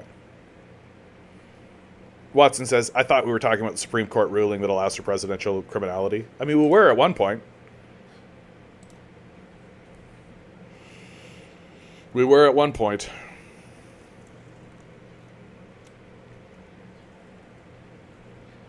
I don't really want to get into the whole Trotsky Stalin thing. I'm actually going through right now. I'm going through a book about Lenin, written by a couple of Trotskyists.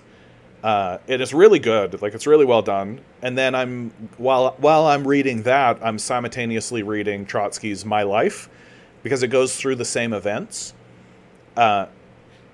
And Trotsky was an exceptional writer, dude. Like, that's something I cannot ever take away from him. Like, as I'm reading his work, it's like so clear that he's such a sharp and intelligent and well-read individual. Like, his writing is and his writing style is just so good. I definitely see why huge segments of the population are just in love with this guy, and why people are just like, oh wow, because his writing is so fluid, so lucid, so well articulated. It's like really solid. Like, I read the section. I'll read about like the Revolution of 1905, and in this Lenin book, and it's informative and it's good. But then I read about the Revolution of 1905 in My Life from Trotsky, and I'm like, this is evocative. Like, he understands literature, and he understands language, and he understands how to evoke something from the reader, right? And then I also think that from Trotsky's perspective, he's writing about his own life, so it's easier, I'd say, which is really something. But what I love about going through that procedure. And then I've got another book coming, which is a book about the life of Stalin. It's the legend of the legacy, rather. What's the name of the goddamn book? I'm blanking on it all of a sudden. But it's like the legacy of a dark figure or something like that, where a historian has taken the tact of saying, let's not buy into all of this. Let's take a look at who Stalin actually was. The Soviet archive is open now. Let's paint a picture of Stalin. So I'm going to read that alongside these books to try and, because there is this like there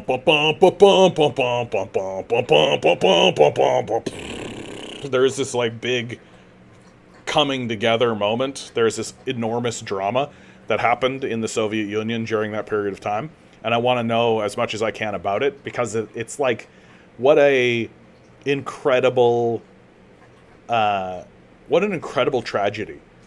What an incredible tragedy, and something I think for communists to learn, because the thing that I have really come to see is like Lenin built a coalition of people around him, and yeah, that's right. That's right, Watson. Yeah, Watson writes, the 1905 failed revolution brought about Trotsky's clarification of his theory of permanent revolution. Which was the third way, that there were the Mensheviks and the Bolsheviks, and they both had their ideas of revolution, and then Trotsky had a third rail of revolutionary thought, which was the permanent revolution. And then Trotsky was also the head of the Petrograd Soviet at that time as well. Yeah, like, you cannot take this stuff away from Trotsky, right? And this is my big thing, right? This is the more I learn and the more I investigate and the more I study. And I guess I'm going to get in a lot of heat for this. I think there are sections of the conversation that are going to get mad at me for this, but I'm not interested in taking sides. I want to know who these people were. I want to know who they were. I want to know what positions they actually held. Like, I want to see how they ran into one another and what were the circumstances that they found themselves under. And I'm not necessarily sold on the Trotsky narrative. Well, and because Trotsky had all the reason in the world to talk the way he did about Stalin, right? Had all the reason in the world. He was defeated. Stalin defeated him. And there's just absolutely no way you're going to get a complete picture of who these figures were. And to me, that's my big criticism of Trotskyism generally, is once you elevate a figure into iconic status and you demonize other figures, you can't really have the same kind of analysis. You can't have a real historical analysis of the situation. And so that's what I'm trying to avoid. I'm trying to avoid that kind of thinking as I approach these figures and as I learn more about them. I feel exactly the same way about Mao and Deng, by the way. I think, especially when I talk about, like, when I get talking to people who call themselves Maoists, or people who call themselves Dengists, it's really obvious to me that there is, like, we're just not going to pay any attention to their humanity. We're just not going to pay any attention to, like, any other narrative other than this man was a saint who we should defend to the end of our lives. It's like, probably not, right? Like, probably not. Like, I think that Mao could be heavily criticized about the Cultural Revolution. And that, but that criticism doesn't come from, like, he shouldn't have done it. It comes from, like, yeah, it makes all the sense in the world that Mao would do the Cultural Revolution right at the end of his life, right as his culture was going to capitulate to capital. Like, he's not going to capitulate to capital, right? Like, right at the end of his life, the guy's like 70 years old, has just fought enormous revolutionary wars, he formed the People's Republic of China, major political success, and then fought against capitalists in order to secure the People's Republic of China.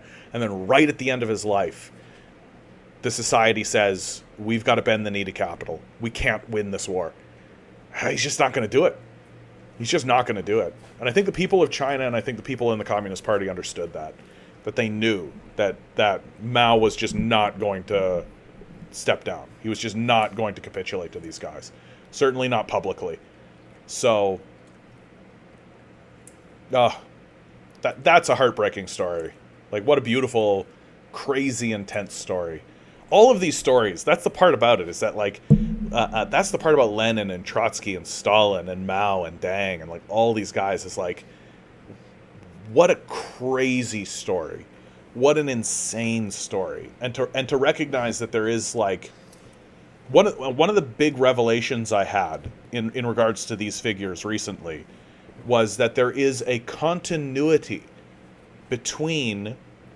there's a continuity, and I've noticed it, there's a continuity between Marx, Lenin, Stalin, Mao, and Deng. That there's a continuity. And that continuity exists within the conception of communism itself. That it exists above the idea of the nation, and it exists within the philosophy and the thought of communism itself. That Marx is who inspires Lenin. That Marx is who inspires Lenin. That Lenin moves over to Stalin, who regarded Lenin in high regard. Stalin directly funds the Maoist revolution in China. So without the Soviet Union and without that support, you don't end up with a Maoist revolution in China. And then Mao passes the baton over to Deng, who is forced into a position of capitulation to capital, but still maintains control of the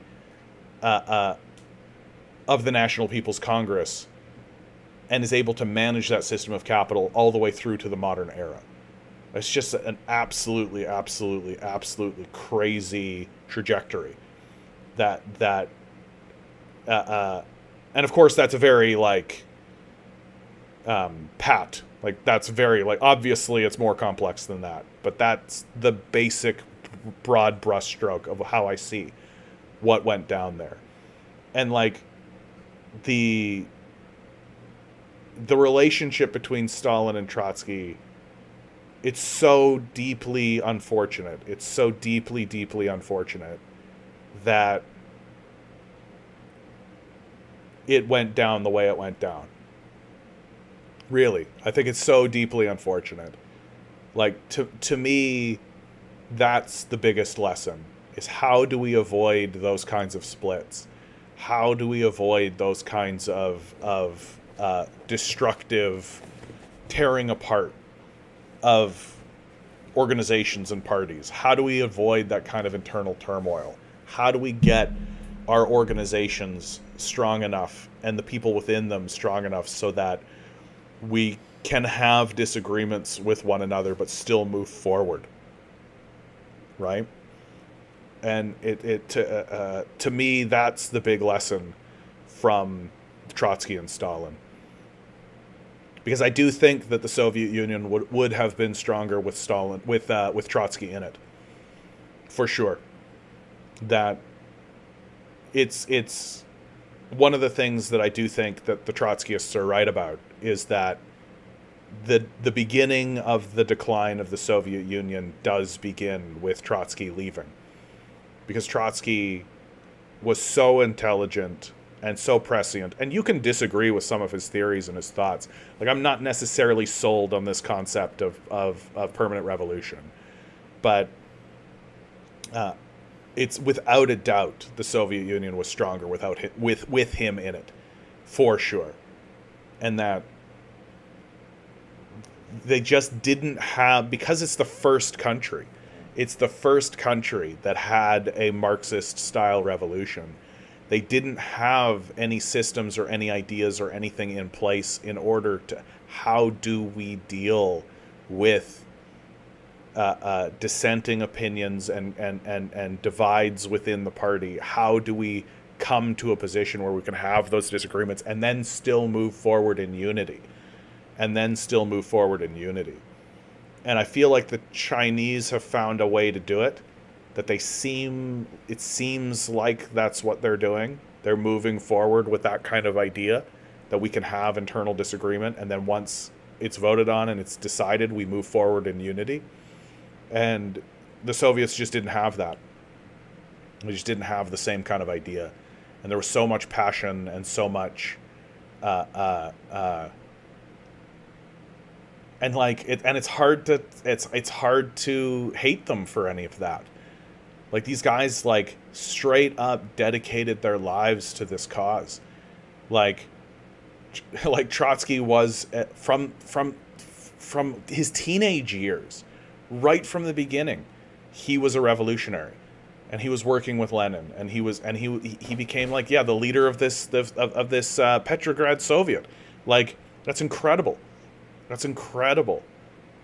And I just think that at the end of the day, the disagreements that they had, like, right now, my perception of the relationship between Trotsky and Stalin, and I'm looking forward to finally getting to that moment of the divide, is that Trotsky and Stalin always hated each other, that they never respected one another.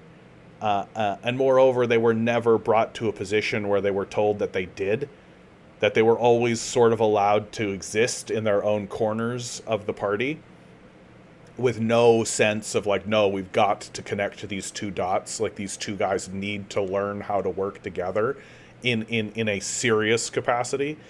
It was, everybody knew that they didn't like one another. Everybody knew about that, and they didn't do anything about it. And the only thing that was keeping the whole thing afloat was Lenin. That Lenin and Trotsky had a very strong relationship, and that Lenin found Trotsky to be very useful because he was very useful. And then Lenin also found Stalin very useful because Stalin was also very useful. But then when Lenin dies, the two come to a head. And I think that the thing that turns the Soviets away from Trotsky is that Trotsky was a man of books and letters. He spent most of his time by himself, writing, reading, theorizing, writing books. And then when he would come out into public, he would literally say that these are just petty concerns that are beneath me. He would literally say that. And he would read books during meetings and, like, just ignore people, basically. And I think that the Soviets kind of came to understand, like, we're not going to be led by this guy. Like, we're not going to move forward with this guy who's like this brilliant, obviously highly intellectual recluse that's essentially by himself, coming out of his books and telling us what to do, while then also saying that our concerns are beneath him. So I just think, like, and then on top of it, when you look at Trotsky's concept of permanent revolution, like, I can really understand if I was living in the Soviet Union and we had just had a revolution and we had just had, like, an enormous war and we fought the Tsarists and I lost friends and family members, and then the leader of the country and the, like, leader of the revolution, Lenin, died himself, and I had to, and there was this one guy who was right under Lenin that was saying, what we need to do is more revolution, more war, more. I could really see why most people would be like, no, thanks. No longer interested. Like, we did that. And meanwhile, Stalin is like, hey, we could just do, like, socialism in one country and, like, just chill out and, like, develop our country peacefully. I could really see why somebody would be like, yeah, that one.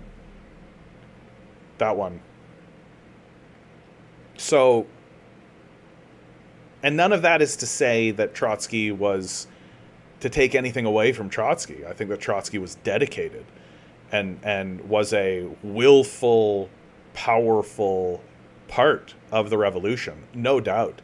I don't think you could take that away from him at all. But that somehow those two forces needed to find a way to have this conflict and then move forward in unity. And that, to me, is the lesson. That, to me, is the lesson of Trotsky and Stalin. How do these guys come to terms with what's going on, and how do they move forward together? So,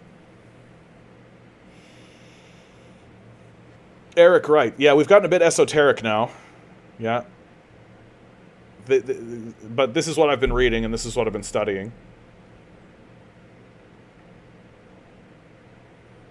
Let's start with over on Twitch.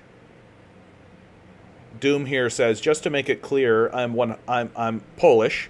Oh yeah, dude. So you're not even Eastern European. You're like the victim of World War II, right? Like, there's just no way to have a conversation with a Polish person that's going to be convincing, because Poland was like the victim. Like, it's literally like the Jews and then next the Poles.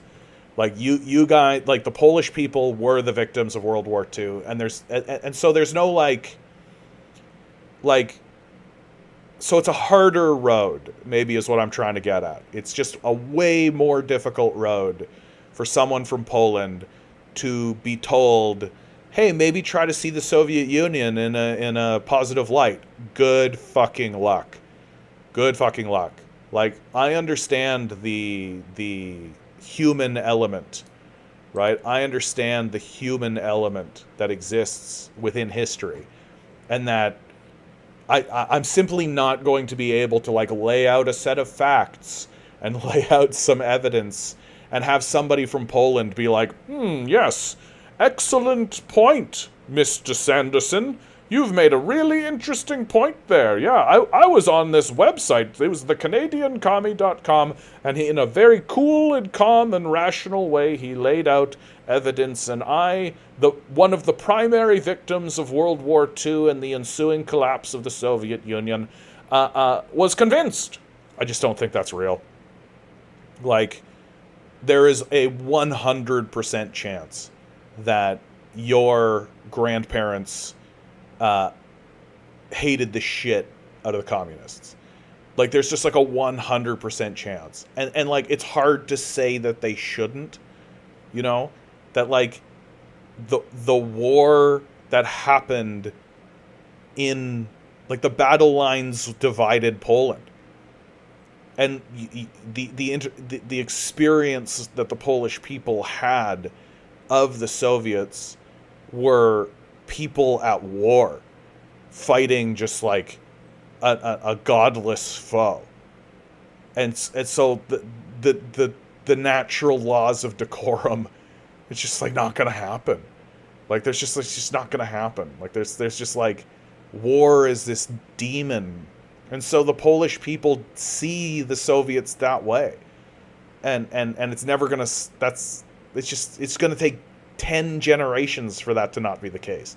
It's gonna be this enormous, huge journey to get the Polish people to actually look at the Soviet Union and be like, okay, I guess from the historical perspective, sure, but that's not what's going on.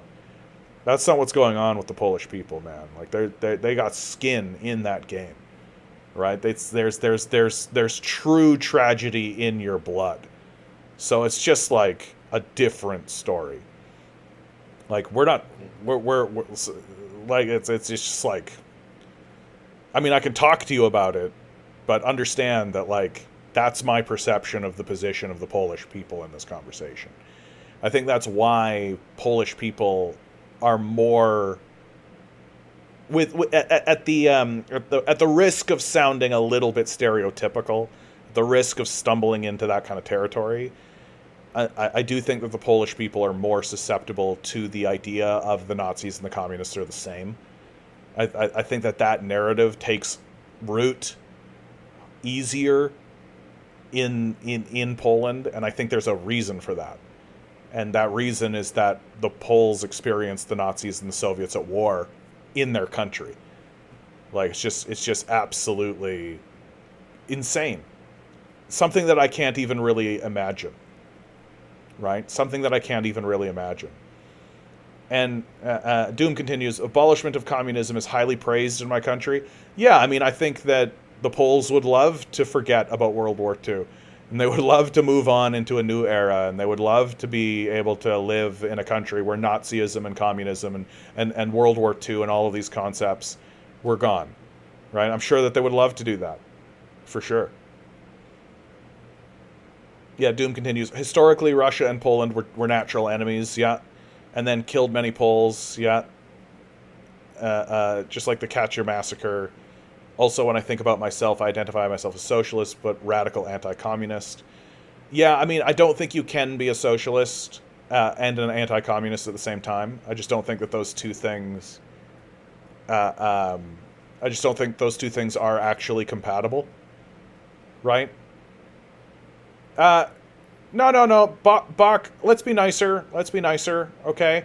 I'm not really willing to say that Doom is a fascist, right? Because, and I just said why. And the big reason why is that I think the Polish perspective is much more complex. Much more complex. Like, I have the privilege, and I'm going to acknowledge that privilege, of being almost a true outsider. Like, my grandparents fought in World War II, but they were like mechanics, right? Like they were the people who were fixing the tanks. They were the people who were like, they weren't on the front line fighting even, right? And so I have kind of the privilege of being more detached from that moment and more detached from that situation. The Polish people do not have that privilege. They do not have that privilege. And so it's much more complex. It's much, much more difficult.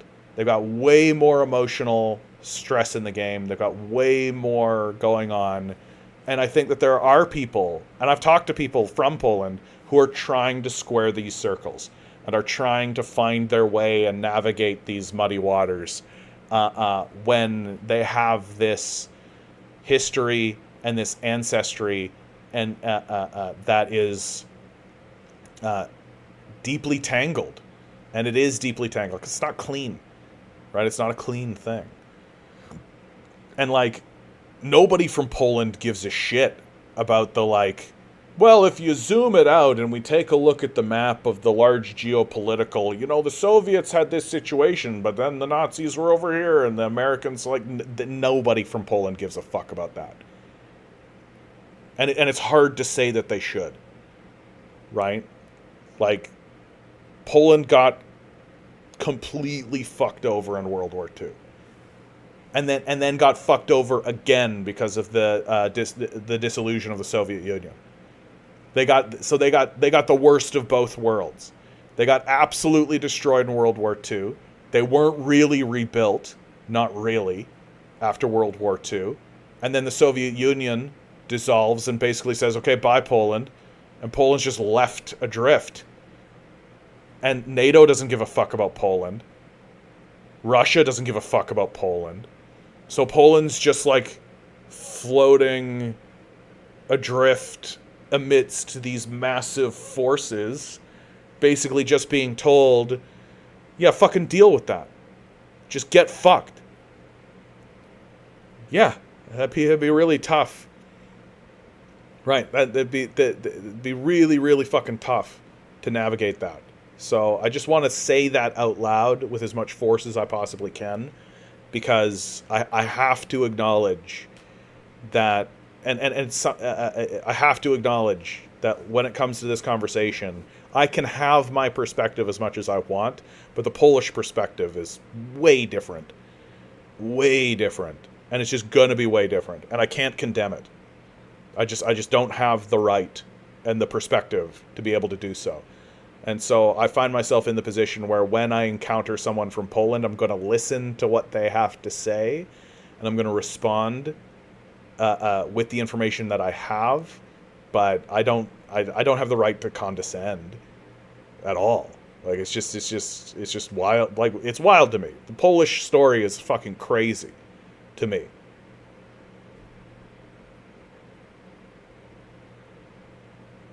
Doom says, if you could read my comment, the war was won for allies from the beginning. Only answer is when, not when. Also, USSR would fall without... That's okay, dude. This narrative that comes out that says that the USSR would fall without Ally support, the Allies were playing both sides of that war. Like, if you want to... I don't really like it when people say, oh, the Allies supported the Soviets and the Soviets would have lost without the support from the Allies. You know what would have ended that war? Right? You know what would have like made it so that war was just not a thing and it would have been over? Henry Ford of Ford Automotion and Ford Automotive, right? Ford, he's the guy who gave the Nazis the engines for their tanks and their war machine. The Nazis gave Ford the somebody corrected me on this. I've been saying the Iron Cross, but that's not right. They gave him an award or a medal, the highest honor that the Nazis can bestow upon a civilian, for his service to the Nazi war machine. So the idea that the Americans were like, oh, it's the Americans because we supported the Soviets. Yeah, okay. You know how you really could have helped?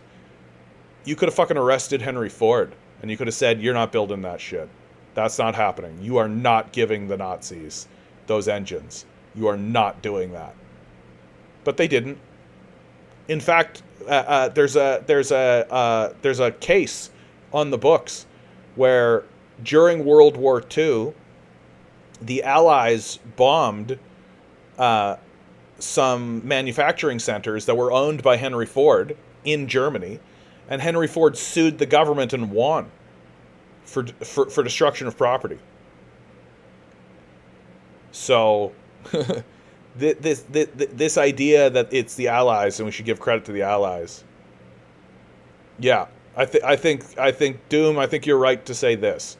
When 20% of your country dies in a war, your perspective must be different. Also, slapping fascist on me isn't the best way to make a civilized discussion. Yeah, another commentator had said that Doom was a Polish fascist. Yeah, that's why I really jumped on that, because I don't think that is helpful, right? I think that Doom's perspective of being anti-communist is understandable, considering the reality of that war and the reality of what happened after that war. Like, one of the things that I've really been learning, and I've been really learning it over this last year, is how often liberal academics will give you narratives that exclude from the narrative the trauma of war. I really have learned that. That there are people who work at like Harvard and who are like publishing books and publishing these big tomes that they expect you to slog through, and they literally will just not talk about war. And it's like, then why should I listen to a goddamn thing you have to say? Like, if you're not going to include in your analysis the subject of war,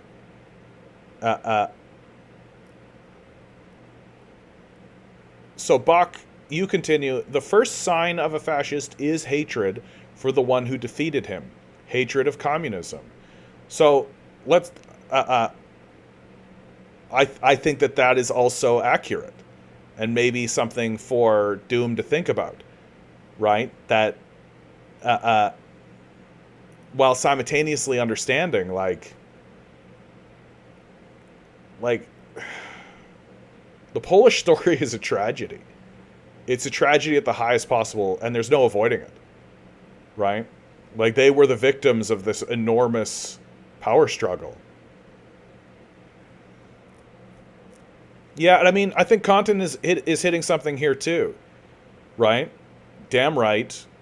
Nazis should not have done what they did, and the Soviets wouldn't have to have warmed up those fascist heads. I think fundamentally what Content is saying is the blame lands with the Nazis first and foremost, that the Soviets are responding to the Nazis, and the communists are responding to the Nazis. That the tragedy that occurs in Poland is, at the end of the day, the fault of the Nazis. And that even though the communists were involved in the fighting, which of course is going to be brutal and difficult and strain a lot of relationships and strain a lot of situations, at the end of the day, the bottom line of it is that the communists were doing what they felt they needed to do in order to survive an industrial war against the Nazis. And the truth, and it's a hard truth for Marxists to hear, I think, and communists to hear, is that in that defense against the Nazis, Poland was a victim. And that the victimization of Poland, I think, is unavoidable. That's just the truth.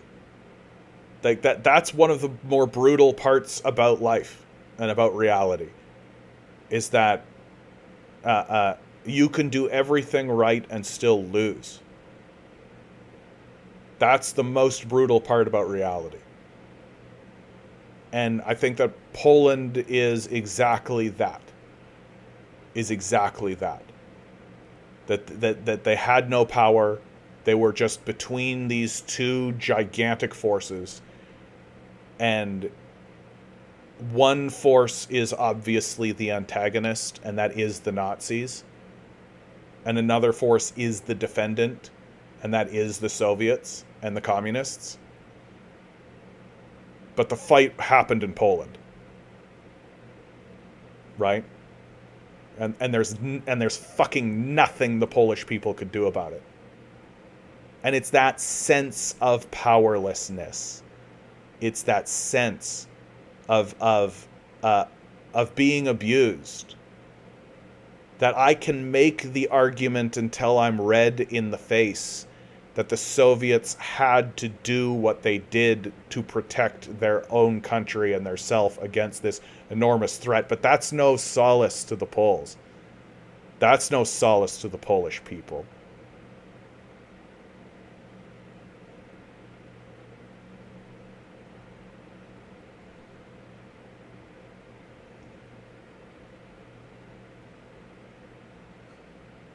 Doom continues, firstly, at the end, we could say that it was Poland who defeated communism, because Poland was the first to break from the Soviet sphere of influence. And I think we should separate 1939 and 1945, because in 1939, the USSR were the attacker for us. Yeah, this is kind of what I'm talking about, Doom, from the perspective of the Poles, right? From the perspective of the Poles, there isn't much difference from the perspective of the Poles of like a Nazi invasion versus a Soviet invasion, right? And this, I'm so happy that I'm having this conversation because it's like there's so many levels of perspective. Like, if your concern is the nation of Poland, I'm going to bring up the map. I think that's a good thing to look at. For those of you who are listening at home, sorry, I'm going to use a visual aid here. Like the Soviets coming into Poland versus the Germans coming into Poland, from the national perspective, it doesn't look different.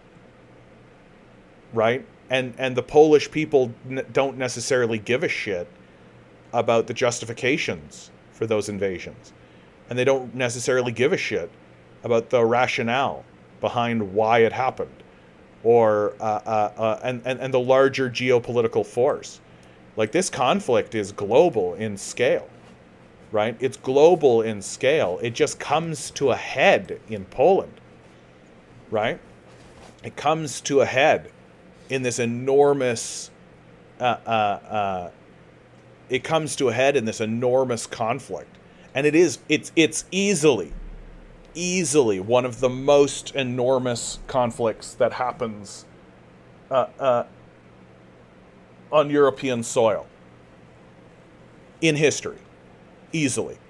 I think if somebody were to challenge that, I would be like, "You're nuts. You're out of your fucking mind."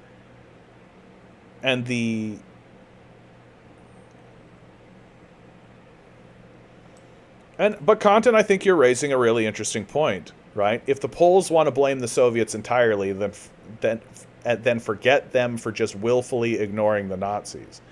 And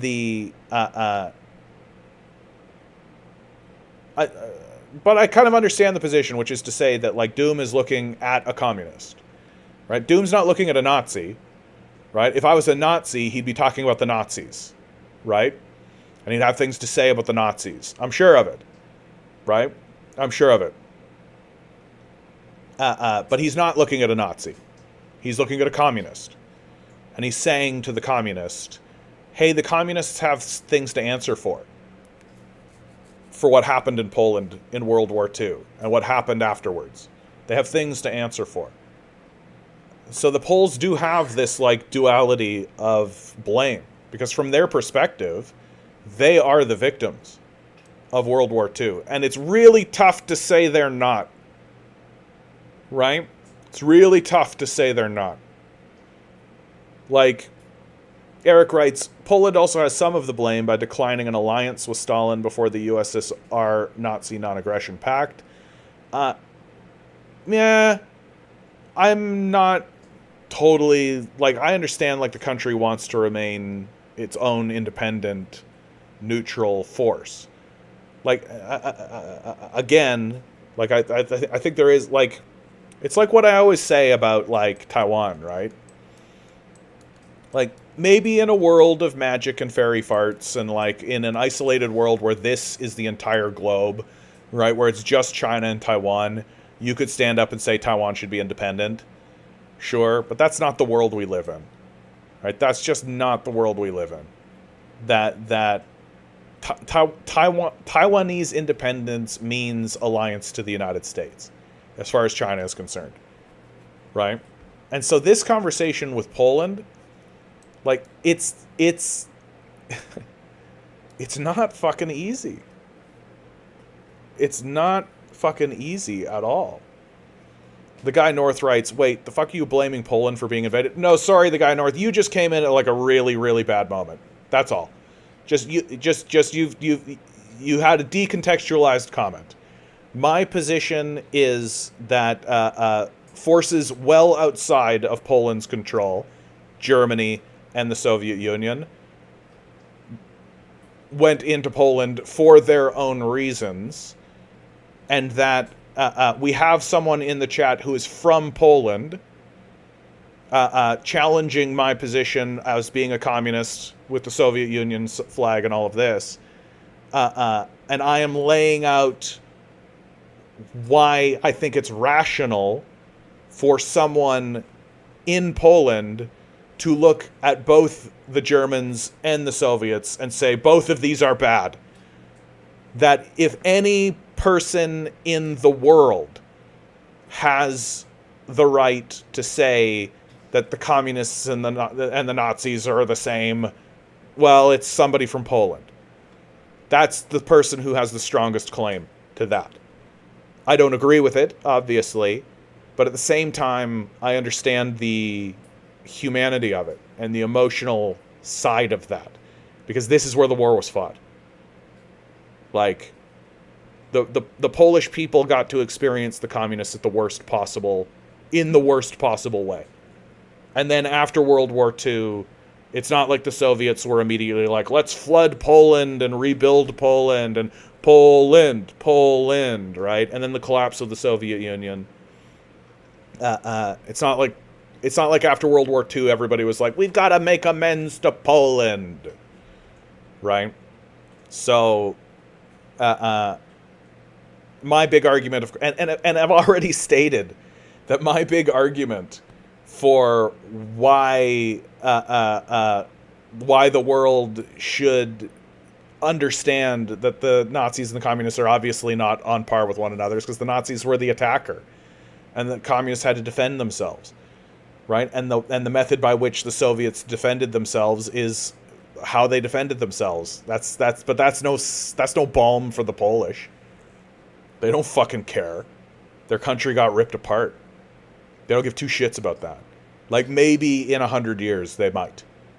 Like, you might be able to say that, and a person from Poland might be like, oh, okay, I see your perspective. I don't think that's happening today. Like, I just don't think that's happening right now.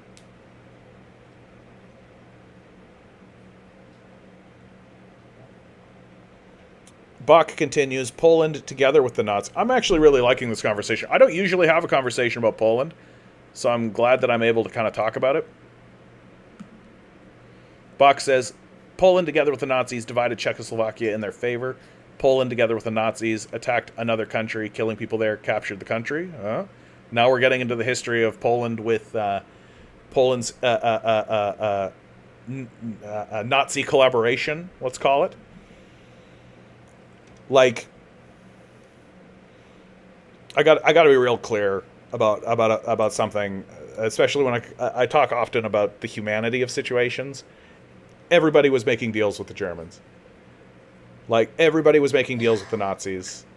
And it's really, really, really, really tough to be too harsh on countries who are looking at these Germans, these fucking Nazis, like,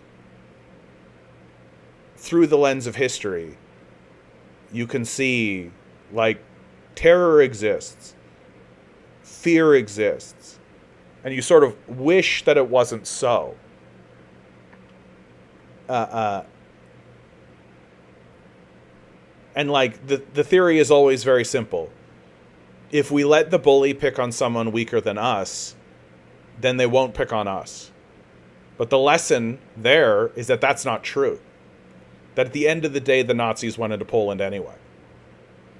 And all of the sort of maneuvering that Poland was doing to sort of appease the Nazis and appease the Germans was for nothing. So the lesson there is don't try to appease the bully, right? But, of course, easier said than done. Are you better off earning the ire of the bully? Are you better off antagonizing the bully? Would the Polish have been better off if they had have looked at the Soviet Union and said, yes, come to our aid, Soviets? Would that have been better for them? Yeah, and I think, Content, I think I tend to agree with you. The Eastern Europeans seem to be way too slow to condemn the Nazis. It does seem to be that way. And I think that people are other commenters are beginning to steadily trickle in with this point of saying that, like, yeah, the Nazis were bad. Like, the Nazis were bad. Like, they were the antagonist on this during this period of time, for sure. Like, it's sort of interesting that the books that are coming out of Poland, so someone like Anne Applebaum, for example, right? Anne Applebaum is Polish, and she's yes, Doom would like it clarified that he explicitly condemns the Nazis. He just would like that clarified, and fair enough, Doom. I appreciate the position you're in. Okay, bud. I'm not. I don't think you're a fascist or any kind of thing. You're not. You don't act like a fascist. You're not acting like one.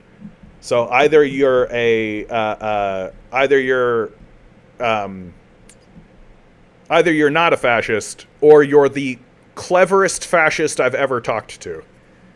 No, fascists cannot hold back their contempt. They just don't have that capability. Like if you're a dyed-in-the-wool, real, honest-to-blood like fascist, then you would view me as a subhuman, right? You would view me as a subhuman, and you would view me as inferior, and that's how you would discuss this with me, right? And it seems as though fascists lack the capability of holding back on that.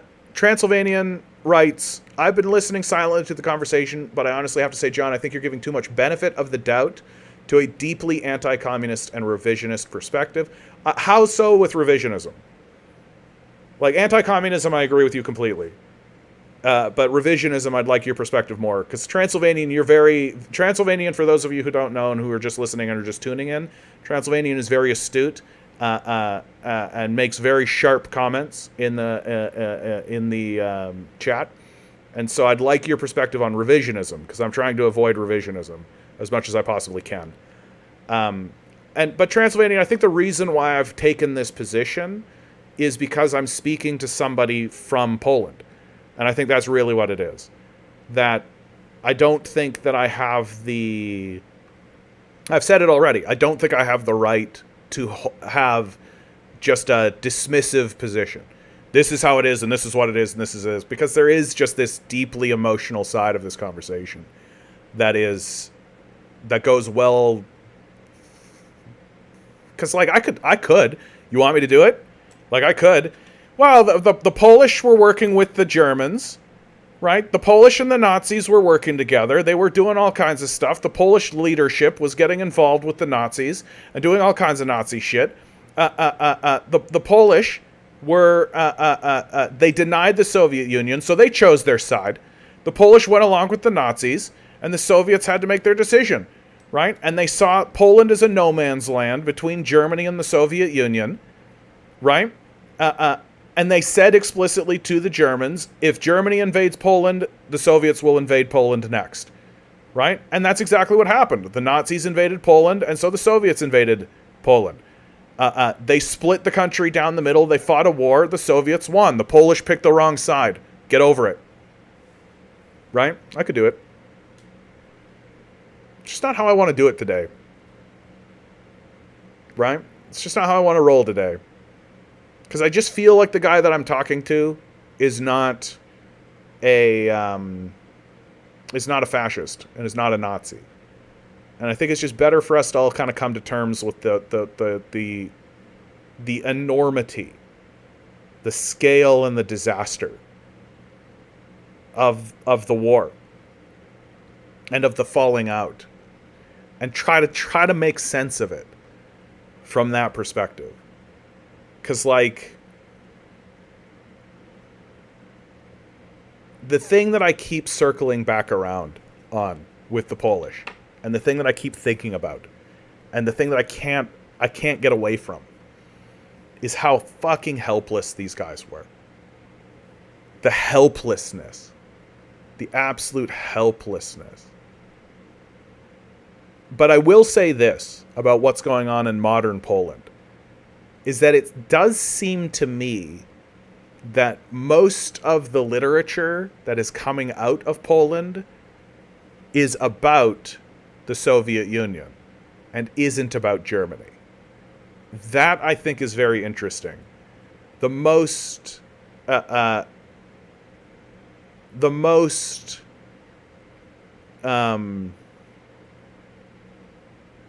well-known sort of quote-unquote historian although she's a propagandist clearly, is Anne Applebaum. Like when I get into these conversations, people will refer to Anne Applebaum's literature. They will refer to Anne Applebaum's writings.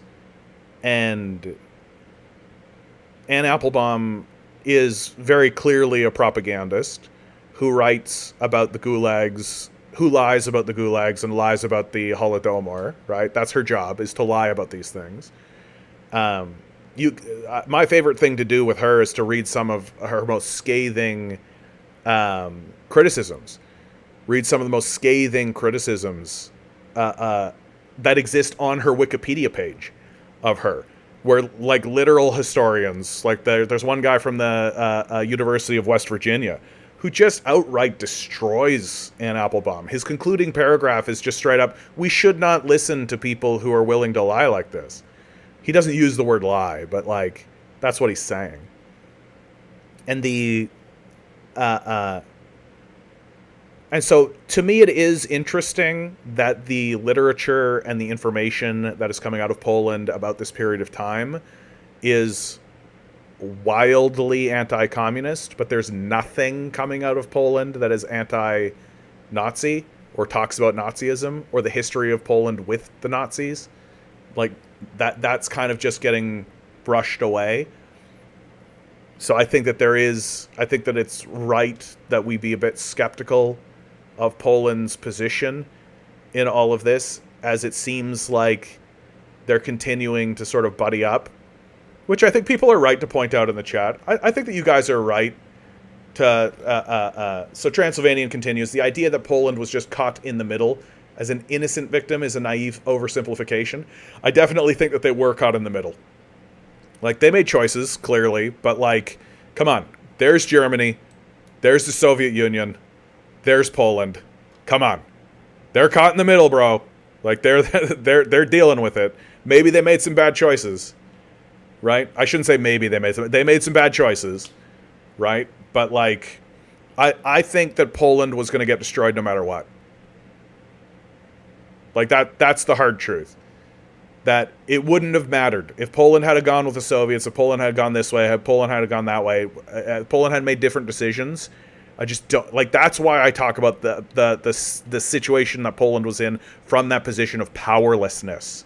That powerlessness, which is what I think modern Poles carry with them, is that sense of powerlessness, which is just so incredible.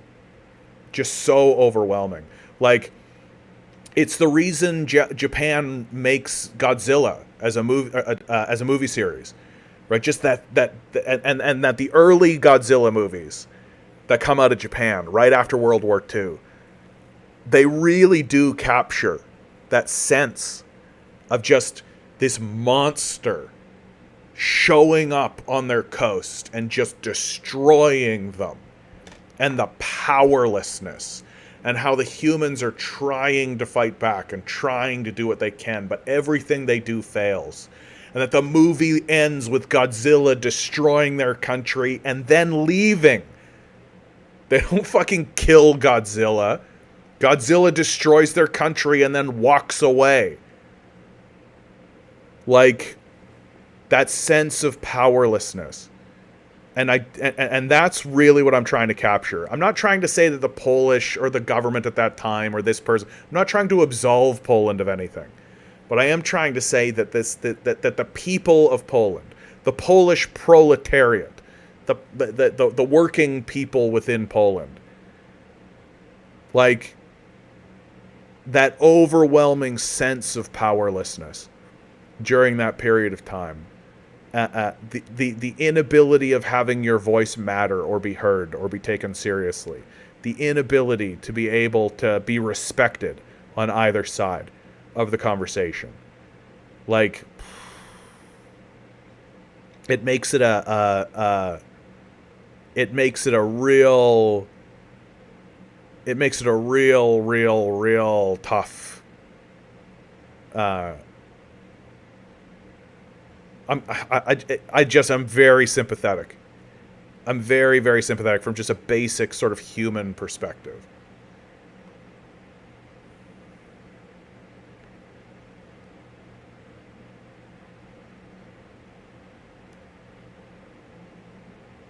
Transylvanian continues, interwar Poland was deeply reactionary, and many of the anti-Soviet grievances of Eastern European countries are outright fabrications.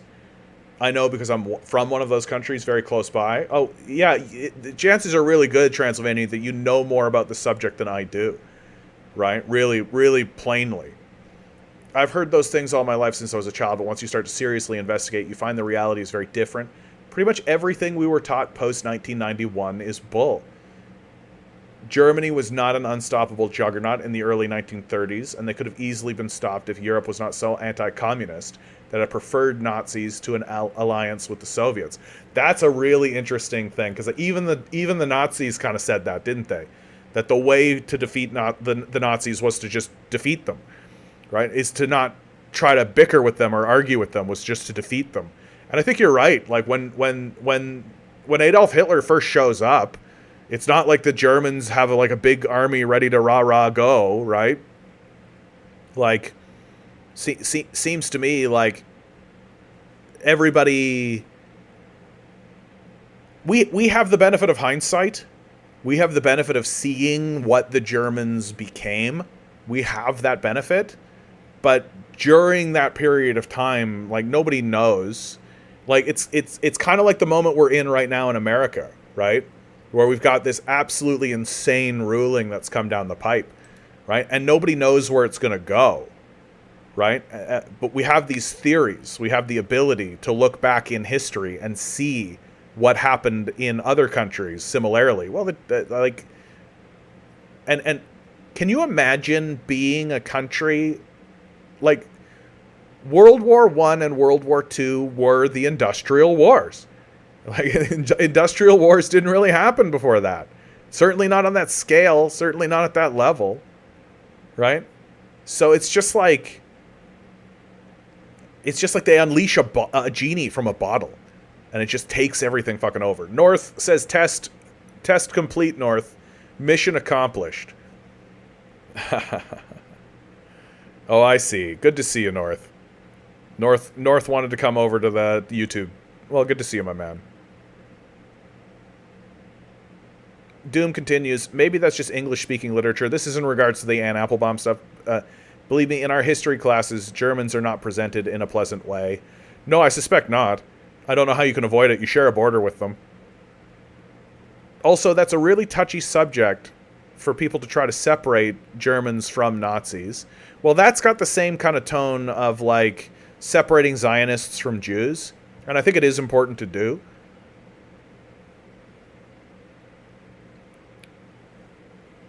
Yeah.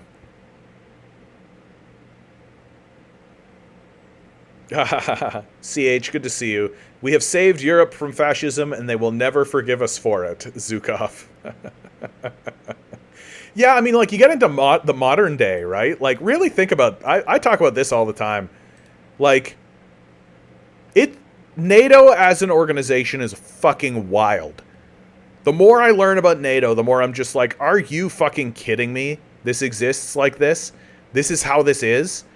Former Nazi Germany joins military alliance with most of Europe against communism. Not former Nazis take leadership positions in NATO. Real difficult, right? Real difficult to look at that and be like, that's gonna be a Nazi organization, right? Like, I don't know how you look at NATO and think anything other than, like, yeah, probably pretty fascist, right? Has former fascist nation Italy, has former fascist nation Germany, fascist leaders from those countries sit on the board? Like,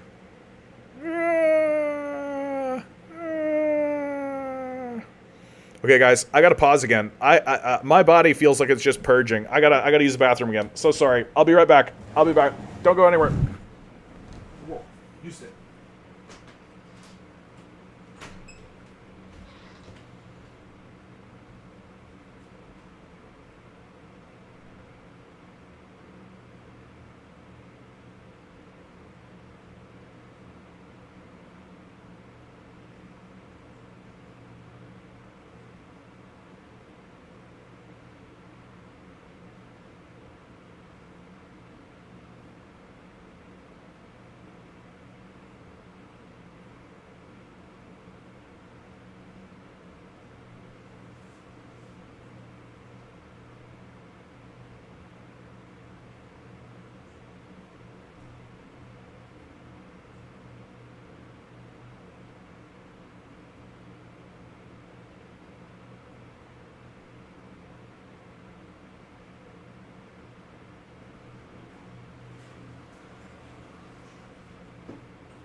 I feel like this happens to me every time I do leg day.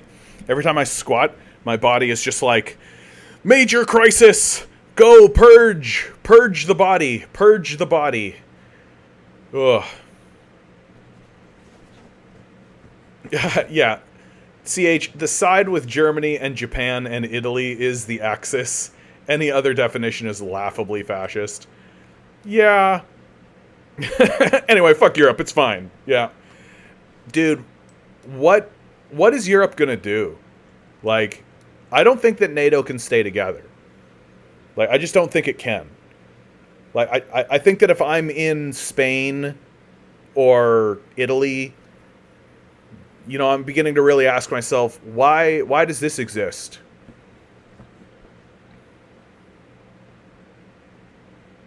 Bach writes, again, Poles have no right to talk about the attack of the USSR because a year earlier they did the same. It's normal for Poles to attack other countries. It's normal for them. The Poles were treated the same as other countries. Eye for eye, tooth for tooth. Pretty brutal.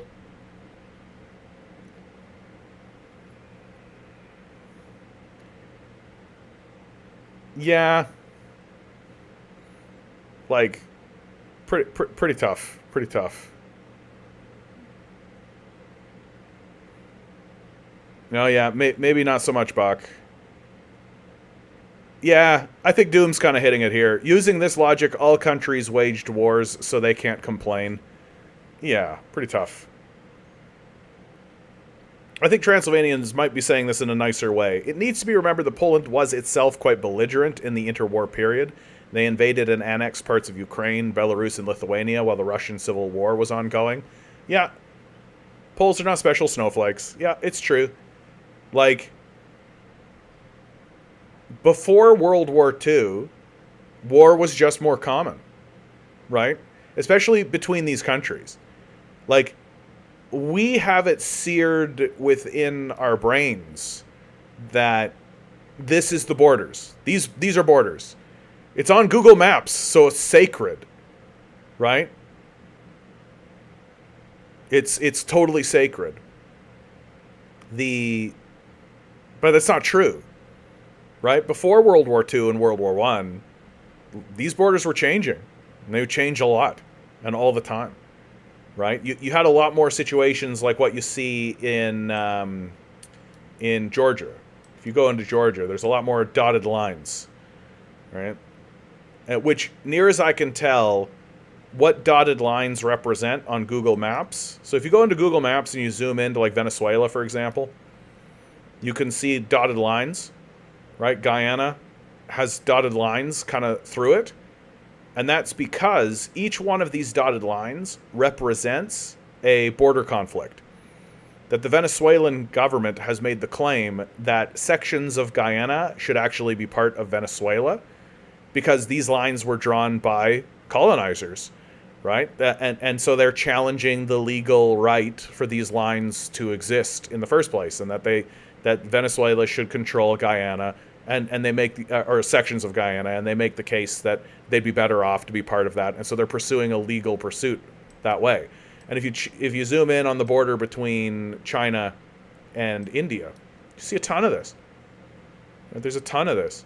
And some of these claims, some of these like little line draws that exist here, are claims that go back like thousands of years, like thousands and thousands of years.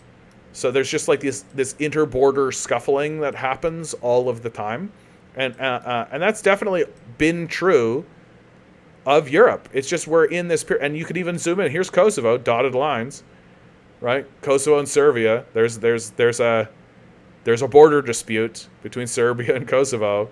Has something to do with the Clinton administration, I bet. And so these disputes used to be way more common, way more common, right? And I think that they're going to become more common again. I think places are going to begin peeling. It's very, very difficult for me to believe that Ukraine is going to remain stable.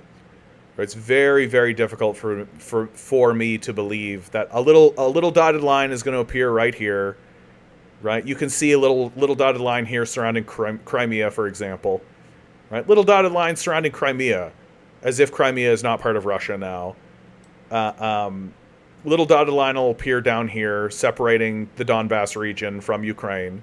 It's very difficult for me to believe that as Ukraine begins to decline and become more and more ungovernable and more separate, that, like, Poland will likely peel off a piece here, Slovakia here, Hungary. I think Hungary is the big one, not Slovakia. Hungary, right? Romania even, right? That just like slice. Pieces will start coming off of it, and you'll start seeing like little dotted lines all over Ukraine as just pieces of Ukraine begin to break off as the whole thing begins to decay.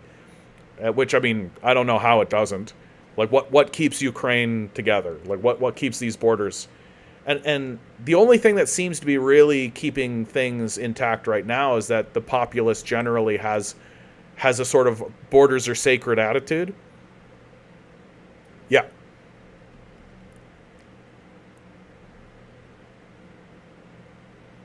I think Bach says, under the Nazis, the Poles actively helped the Nazis in the Holocaust. Dude, I think that you could find most nations during that period of time had sections of the populace that were aiding Nazis in the Holocaust. Like, I think that that's just true across the board. So I don't think that makes the Polish special, right? Like, it's something to point out, certainly, but like, I just don't think that elevates the Poles beyond any other nation. Like, World War II, fucking crazy shit happened across the board. Yeah, Transylvanian is hitting something here. It's very frustrating to me how ungrateful a lot of today's Eastern Europeans are, considering the sacrifices the Red Army made to liberate us from fascism and concentration camps. Yeah, I mean, like, what would a victorious Nazi army look like for Europe? What would Europe look like? Right? Like, it would just be a very, very different place.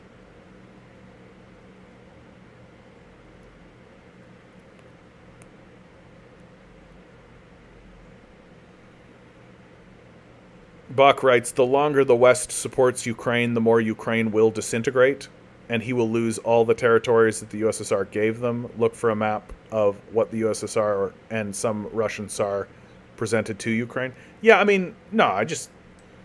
Like, Ukraine is losing the ability to govern itself. It seems to me like the quote-unquote leadership that exists in Kiev is not really interested in keeping Ukraine together. Like, everybody is just self-interested at this point. So it's like a government of vultures that are just trying to harvest as much out of Ukraine as they possibly can into their own bank accounts. And once the disintegration becomes most serious, like, what I genuinely think that everyone in government in Kiev at this point is looking for is an exit strategy. They're trying to find a way out of this situation with as big a bag of gold as they can get without having NATO shoot them. Right? They don't want to get shot by Russians, and they don't want to get shot by NATO. And they want a big bag of gold. And that's the position I think they all find themselves in right now. Right? Maybe there's some, like, die-hard, super dyed-in-the-wool Nazis that are like, we will run Ukraine, the pure white Aryans, right? Like, maybe there's a bit of that. But, like, I think most of them are just like, how do I get my big bag of money and get out of here without getting shot?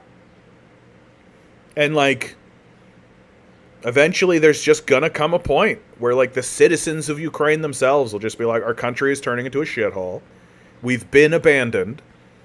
I think that's going to be a big understanding. Like, and that's going to happen across the Western world generally. I'm already there. We've been abandoned. Like, the presidents we elect as our kings have already abandoned us. We're not going to get any help from these guys. And eventually the Ukrainians will just start looking at Romania and Slovakia and Hungary and Poland and Belarus and just say, hey, can you just extend the border just around our little town? Can we just be part of you? Like, we got good fields here. We make corn. Can we just be part of you? And, Belarus will probably be like, okay. Like, and that's kind of how it's going to go. Like, there'll be military action and there'll be like troops that move in to secure and all this kind of stuff. And here in the West, we'll all lose our minds about it. And just be like, oh my God, can you believe what's happening here in Ukraine? This is why we need to fund $5 trillion more for the Ukrainian war. There's more people who are invading the poor, helpless, defenseless nation of Ukraine. We need to fund another $5 trillion for Ukraine, right? But, like, from any rational perspective, like, Ukraine will fall apart, and other countries will start picking parts of it off. And, like, of course, when other countries do that, like, let's say Poland decides to just, like, zoop, and Lviv just becomes part of Poland. Like, of course, when the Poles do it, they'll just be like, this is a humanitarian effort. This place has been abandoned. These people are just, like, left. They're destitute. We've got to get in there and help these people out. And of course, there'll be the other side of it, where, like, bankers and corporate minds will be like, look at that land. We could develop that land. Look at that. That's money. There's money to be made there. So, I don't think Ukraine is, like, I don't think it's going to fall apart tomorrow. But, like, I just don't see how it remains this unit. How does it stay like this? It just doesn't. It's already not this, right? Like, Russia already has control of the East, right? It already has control of all this, right? And like, what it wants to do is it wants to cut this off, right? And then it wants to isolate Odessa, right? So once this gets solid, like, the Russians are probably going to try to get, like, they want to turn Ukraine into a landlocked nation. And then it's just, like, oh my God, this is real trouble.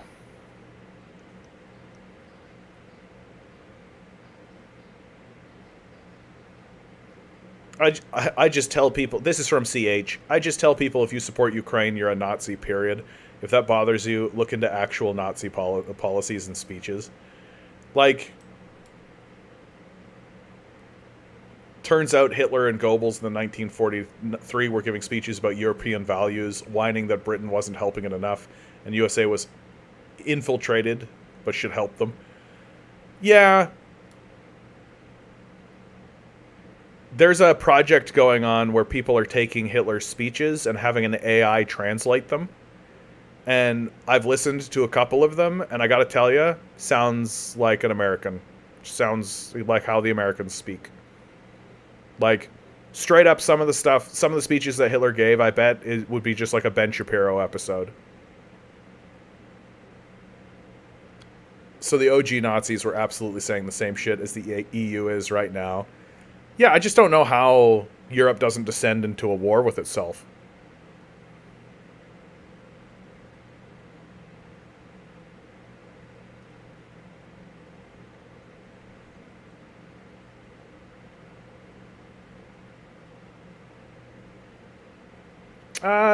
That guy North writes something that I would like to challenge. The deaths of 27 million Soviet citizens is the death of the oh no, I'll just say it. The deaths of 27 million Soviet citizens is as bad as the deaths of 6 million Poles. All of those deaths were preventable if war was not started. An unjustified war that started with the unjustified invasion of Poland.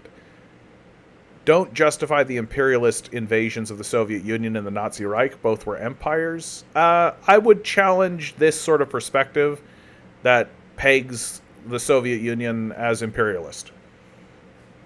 Like, imperialism implies expansion of finance capital, right? Like, Lenin is actually the guy who defines what imperialism is, right? And imperialism occurs when capitalist forces create finance capital monopolies. They create monopolies in finance capital, and then they expand abroad in order to expand the base of capital. I don't think the Soviet Union ever did that, right? And I think that what my perspective of what happens in Poland, so people make a big fucking deal about the Misanthrope Pact. I always forget what it's pronounced as, but the Misanthrope Pact, right? And the what do you call the invasion of Finland and the annexation of the Baltic states? Well, Finland itself. Okay. Most of Europe is undergoing the process of potential revolution, right? Potential communist revolution. Lenin actually thought that the revolution was going to happen in Germany, right?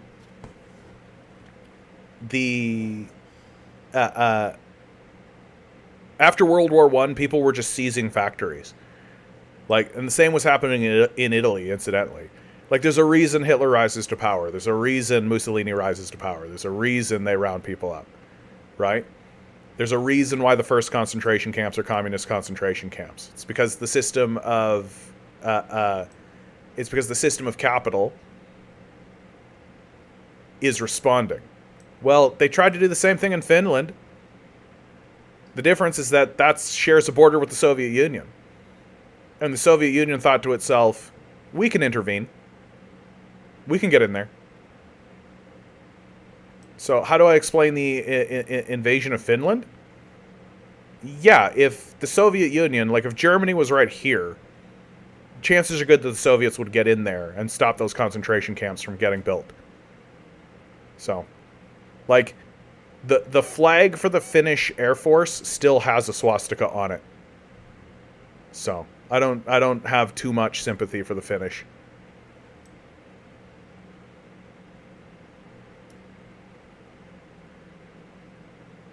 Somebody asked a question. Oh yeah, the people here in the West really lose their brains about this Molotov-Ribbentrop Pact, right? This is a pact that the Soviets and the Nazis created with one another. And of course, here in the West, because we don't understand diplomacy at all. We don't do diplomacy. We don't understand diplomacy. We don't respect diplomacy. We don't think diplomacy is valuable or useful. So anytime two powers talk to one another, that's an alliance, right? Because we're not very competent or intelligent when it comes to diplomacy. For people who have actually studied diplomacy and who actually understand why diplomacy is important and why you need to do diplomacy, these sorts of pacts happened all the time. On the lead up to World War II, literally every single nation made a similar pact with Germany. The reason why these pacts are useful, right, is because you're trying to create order out of something that is inherently chaotic. War is inherently chaotic. Especially these big industrialized wars, they are inherently chaotic. And so you want to look at each other and look at the people who you're sharing borders with and make declarations of what it is you're going to do, right? And say explicitly, if you do X, we do Y, right? That what the West tries to do is they try to pretend as though this was an agreement between the Nazis and the Soviets to collectively, simultaneously invade Poland together. Garbage brain thinking. Absolutely false. Not true even in the slightest. What it actually was is it was the Soviets looking at the Germans, amongst a lot of other things, by the way. They're negotiating a lot of shit. It's the Soviets looking at the Germans and saying, if you invade Poland, we will also invade Poland from the other side and meet you in the middle. Because the Soviets are not going to allow Germany to roll up to the Soviet border and create the battle line at the Soviet border. They're just not going to do that. And so they made it extremely clear in the most clear way they possibly could. If you invade Poland, we will invade Poland. We will take this territory and we will draw a battle line here. And we will begin the process of defending ourselves against you. And there's reason number one why you want to do that is it creates order from chaos. It means that when the Soviets do something, It's not sudden and how unexpected. And then number two, it sets precedent. Oh, they said they were going to do this, and then they did it. Right? What you want to see, right? If you're in an Arctic situation, such as global politics is, there's no higher authority to appeal to, then you want to deal with nations that do what they say they're going to do, and you want to be deeply suspicious of nations who say one thing and do another. And so creating these pacts and creating these diplomatic ties and making these statements creates a precedent so that you can see, did you do the thing you said you were going to do? Did you follow up? And it also creates a certain amount of assurances. Oh, these guys say that if we do that, they're going to do that. Oh, they say that if we do this, then they're not going to do that. So we can do that. Right? But then if you do that and then they do the opposite of that, you're like, okay, well, trust broken. We can't trust you anymore. So diplomacy in this moment is extremely important. Well, I would say diplomacy is extremely important. The problem is Westerners have it in their heads that diplomacy means let's go to the South Sudan and tell them, hey, do this. And then they'll do that. And if they don't, then we'll invade them and destroy them. Diplomacy. That, as far as America is concerned, as far as Europe is concerned, that's diplomacy. Right? We went to their country and told them what to do, and then they didn't do it, so we overthrew their government. That's diplomacy. Okay, well, for people who actually study diplomacy and for people who actually think that diplomacy is important, that's childish. You want countries to negotiate. You want them to talk to one another. You want them to create terms. You want them to come up with ideas and thoughts. You want them to say, if you do X, I do Y. You want them to do that. And the idea that they shouldn't, or that if they do, then suddenly they're in a fucking alliance, it's just some baby brain shit.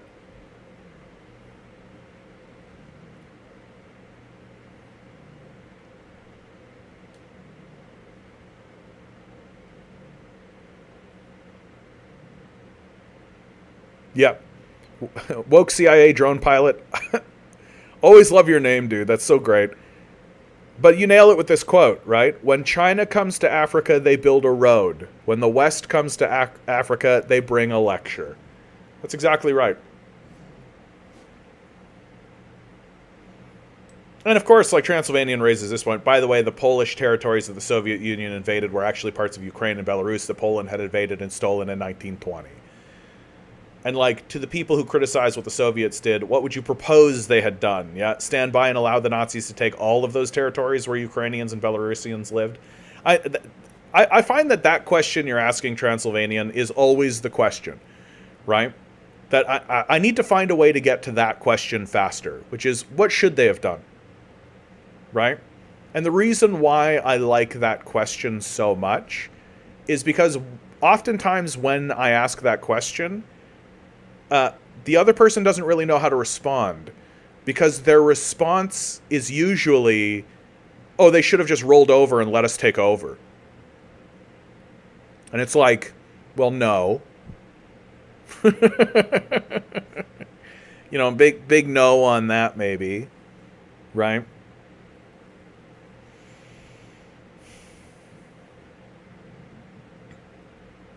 It was so easy to just let the Baltics, Finland, Ukraine form a neutral zone. Clinton fucks this up to an amazing zone. Well, if you want to take a look at really a strong Russia and China have neutral zones between them. One of them, Mongolia. They both just agree. Leave Mongolia alone. Right? Just leave Mongolia alone. As long as Mongolia is just left alone, right? And I think they probably have a similar understanding with Kazakhstan as well. But Mongolia for sure. That China and Russia look at each other and they just say, as long as Mongolia is there, We're cool. Everything's absolutely fine. We don't need to raise any tensions. We don't need to raise any problems. Everything's super awesome. Everything's super rad between us, right? No muss, no fuss, no problems whatsoever. Because this is a buffer state. This is a state between the two of them that says, as long as Mongolia is an independent nation that is not tied to either one of us, we're golden, right? Russia wanted a similar thing. And they had kind of created that, right?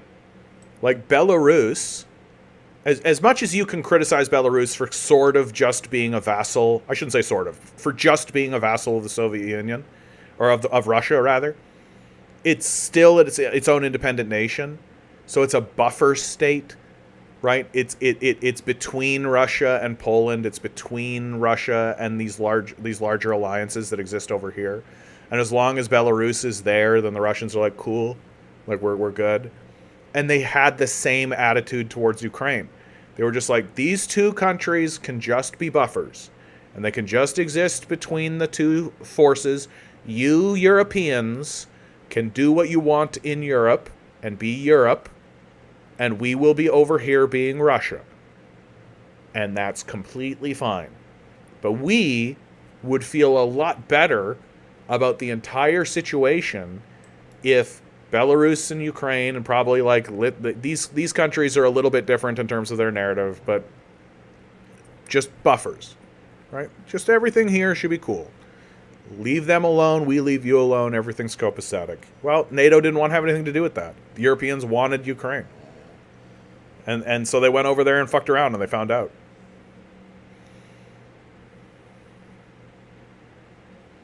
That guy North writes, I just don't get this communist revisionism, I don't think you're using that word correctly, in which everything terrible communist states do is justified. Well, I think that there's a lot of... All right, let me finish the comment. Everything the communist states do is justified, but whenever anyone else does something terrible, it's always condemned. Can we acknowledge history and stop justifying fucked up shit? So, that guy North, what you're going to find that I'm trying to do is I am trying to acknowledge history. The only thing is that I don't acknowledge CIA or Nazi propaganda as history. Right? And you're going to find, as you start to crack open what you consider to be history, right, that the quote-unquote history that you're attempting to acknowledge is literally just made-up, fabricated bullshit. And that's what we're attempting to distinguish between. That's why we care about things like sources. You haven't been here for very long to see me actually do it, where it's like CIA documents, State Department documents. These are the things I really care about. I really care about internal memos, not propaganda, not the shit they're trying to convince you of. Because a lot of what happens... So I'll give you the real strongest possible case in point that I can give right now. Here in the province of Ontario, where I live, right, our former Minister of Education essentially allowed Nazi propaganda into the curriculum. So grade 10, so you're 15, 16, around that period of time, right, high schoolers are going to be taught Nazi propaganda in Ontario. And there's going to be a bunch of kids who are going to leave their education system with this Nazi propaganda in their head, and they're going to think that that's true. They're going to actually believe it. Well, you're going to find when you actually dig into the history of the United States and Canada. So, for example, there's the McCarthy period, right? The blacklisting of communists, the communist purges that happened throughout the United States. And you're going to find that a lot of that attitude entered the curriculum. And so a lot of the quote-unquote history that you were taught is just literally McCarthyite propaganda put forward by the CIA, an organization that was created by Truman specifically to blacklist communists and go after communism. Right? The CIA is actually an anti-communist organization. So be very careful when you say, can we acknowledge history? Because, what do you mean, the CIA? No, I don't acknowledge what the CIA says is history. Do you mean literal Nazi propaganda? Because I don't acknowledge that as history either. When I'm talking about history, I usually want to see speeches that have been given, first-hand accounts, right? I want to see what countries actually did, and then I want to see what they said about it, and then I want to like, I don't really care what the Nazis thought about what the Soviets did, which is usually what we get. Like, I want to hear what the Soviets had to say. I find it a bit odd that we're always taught about the Soviet Union through the lens of Western sources, and in many cases, literally children's books, like Animal Farm. I find that to be peculiar and strange and odd. Why don't we learn about Russia from the Russians? It's their country. It's their history. Why don't we learn about it from that perspective? Oh, it's because they are our antagonist and we're trying to destroy them. Because we're a white supremacist nation built on settler colonial principles. And all we see when we see Russia is iron mines, coal mines, and the people that we can throw into those mines in order to enslave. That's all we see when we look at Russia. Well, I don't look at Russia that way. I'm interested in what the history actually was, and what the people who who lived through that period of time had to say about it, and why they did the things they did. Right? I'll give you a real clear example of why I think that's actually really important. So Tibet, there's this free Tibet movement going on, right? Free Tibet. Tibet should be an independent nation of itself. Look at the Dalai Lama and how cuddly and adorable he looks like. He's like Winnie the fucking Pooh. Tibet, before the communists took over, was a feudal theocracy. It was literally run by masters, such as the Dalai Lama, who owned slaves and owned serfs. The average life expectancy for the serfs in Tibet was 35.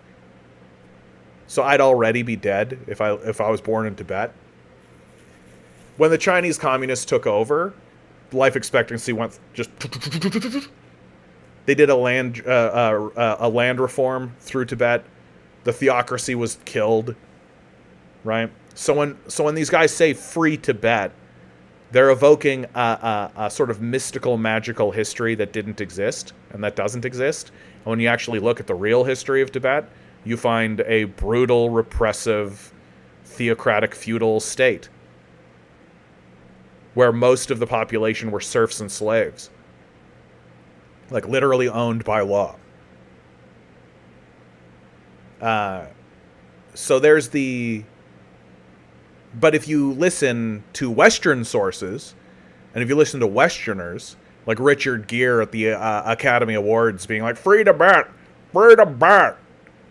Well, and if you look at what Tibet looked like in our media, and you look at the movies about Tibet before the communists showed up, oh, what a beautiful, amazing, sunshiny, everything was so lovely. They had such a peaceful existence where they coexisted with nature. They were all Buddhists, and they all loved each other and loved everything about everything, and they were so wonderful.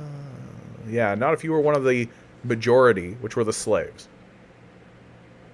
So, when it comes to acknowledging history, yeah, that's what we do here.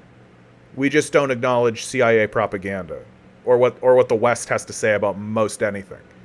Because the West, right, I'd include NATO and America in that, and Canada, have proven over and over and over and over and over and over and over and over and over and over and over and over and over again to be virulent, fraudulent liars.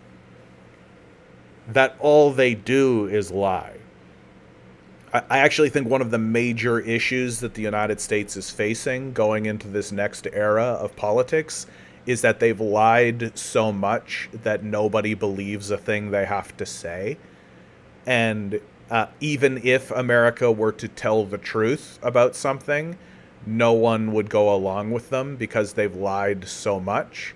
that those countries can't afford to do business with America anymore, because they to move forward with America, even if America is telling the truth, well, it's a risk unto itself, because now America's built up the reputation for itself that why are they telling the truth? What are they hiding? So they're telling the truth about that. That's just gotta be so that they can come over the top with a bigger lie somewhere else. They're only telling the truth to let me lower my guard, to have me go okay and acquiesce along this line, so that they can pull some kind of deceptive maneuver over here to destroy me later on.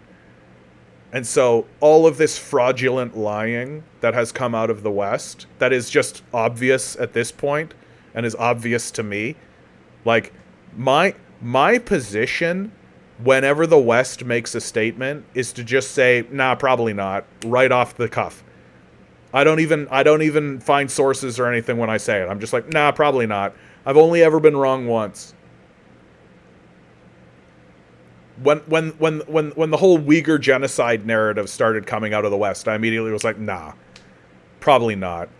And as I've dug into it, I've been like, yeah, this is literally a psyop from the CIA. The guy's name is Adrian Zenz. He's got a Wikipedia page.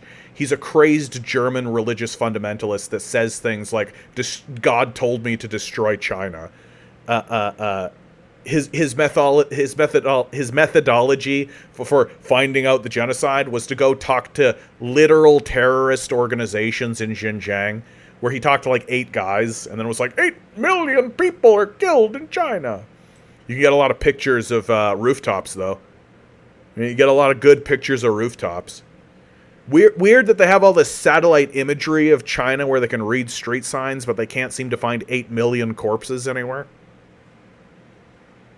So the United States has told overwhelming, and like, let's not even get into the one. Let's not even talk about the ones that are even controversial. Let's talk about the uncontroversial ones. The Iraq War. The Iraq War was completely predicated on a total fabrication and an utter overwhelming lie that came out of the CIA. Under no circumstances should we trust what these guys have to say about a single thing. And I am of the opinion that if the United States State Department, the Pentagon, the CIA say it, it's probably false. And even if it's true, it's only to set you up for a bigger lie later. So when you talk about acknowledging history, that's what we're doing. We're acknowledging history. And what the United States and the West and the Nazis have to say about history doesn't mean 2 shits to me. I don't give a fuck at all. If you don't have a source in hand, first-hand source from the guys that did it, I don't care. So I hope that clears that up for you.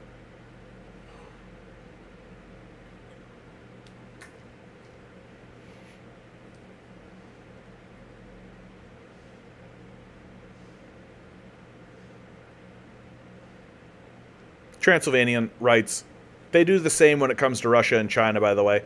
They love to prop up all sorts of oligarchs and billionaires who fled to the West because they were corrupt, thieving criminals. Oh, sure. No, the West does that all the time. Like, Navalny.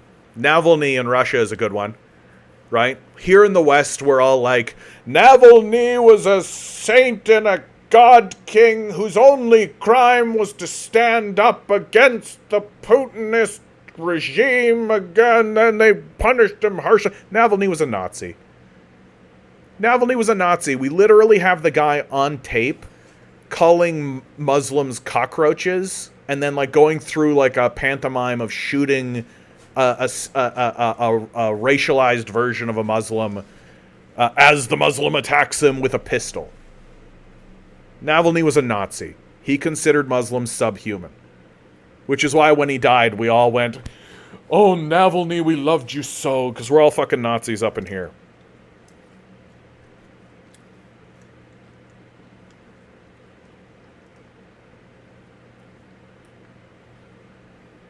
Yeah, XD. Genocidal end-time evangelical Christians truly care about Muslims, though. That's my absolute favorite thing about the Uyghur genocide lie. The Uyghur genocide lie is so bullshit, because it's like, all of the sudden Americans really care about Muslims in China. They've literally been on a crusade against Muslims for the last 40 years. Just absolutely barbarously destroying Muslims wherever they can find them.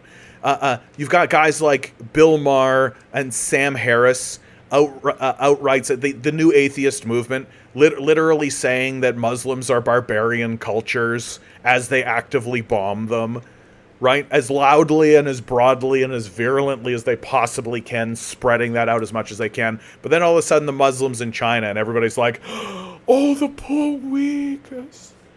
Oh, won't somebody please think of the poor little Uyghurs? Yeah, right. Get the fuck out of here. Like, come on. How gullible are you? Like, the answer is apparently, as far as the average American is concerned, extremely gullible. Yep, if it's from an English-speaking country, it's a lie. Only read translated history, or from, like, India, where English is a second language. Yeah. Well, that's a good place to end it, I think. We've reached the end point of this one, you guys.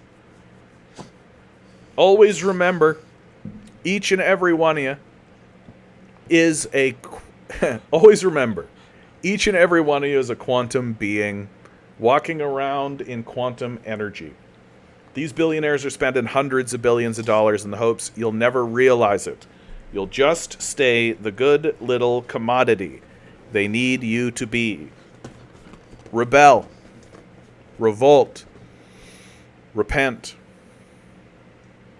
Good luck. We're going to need it.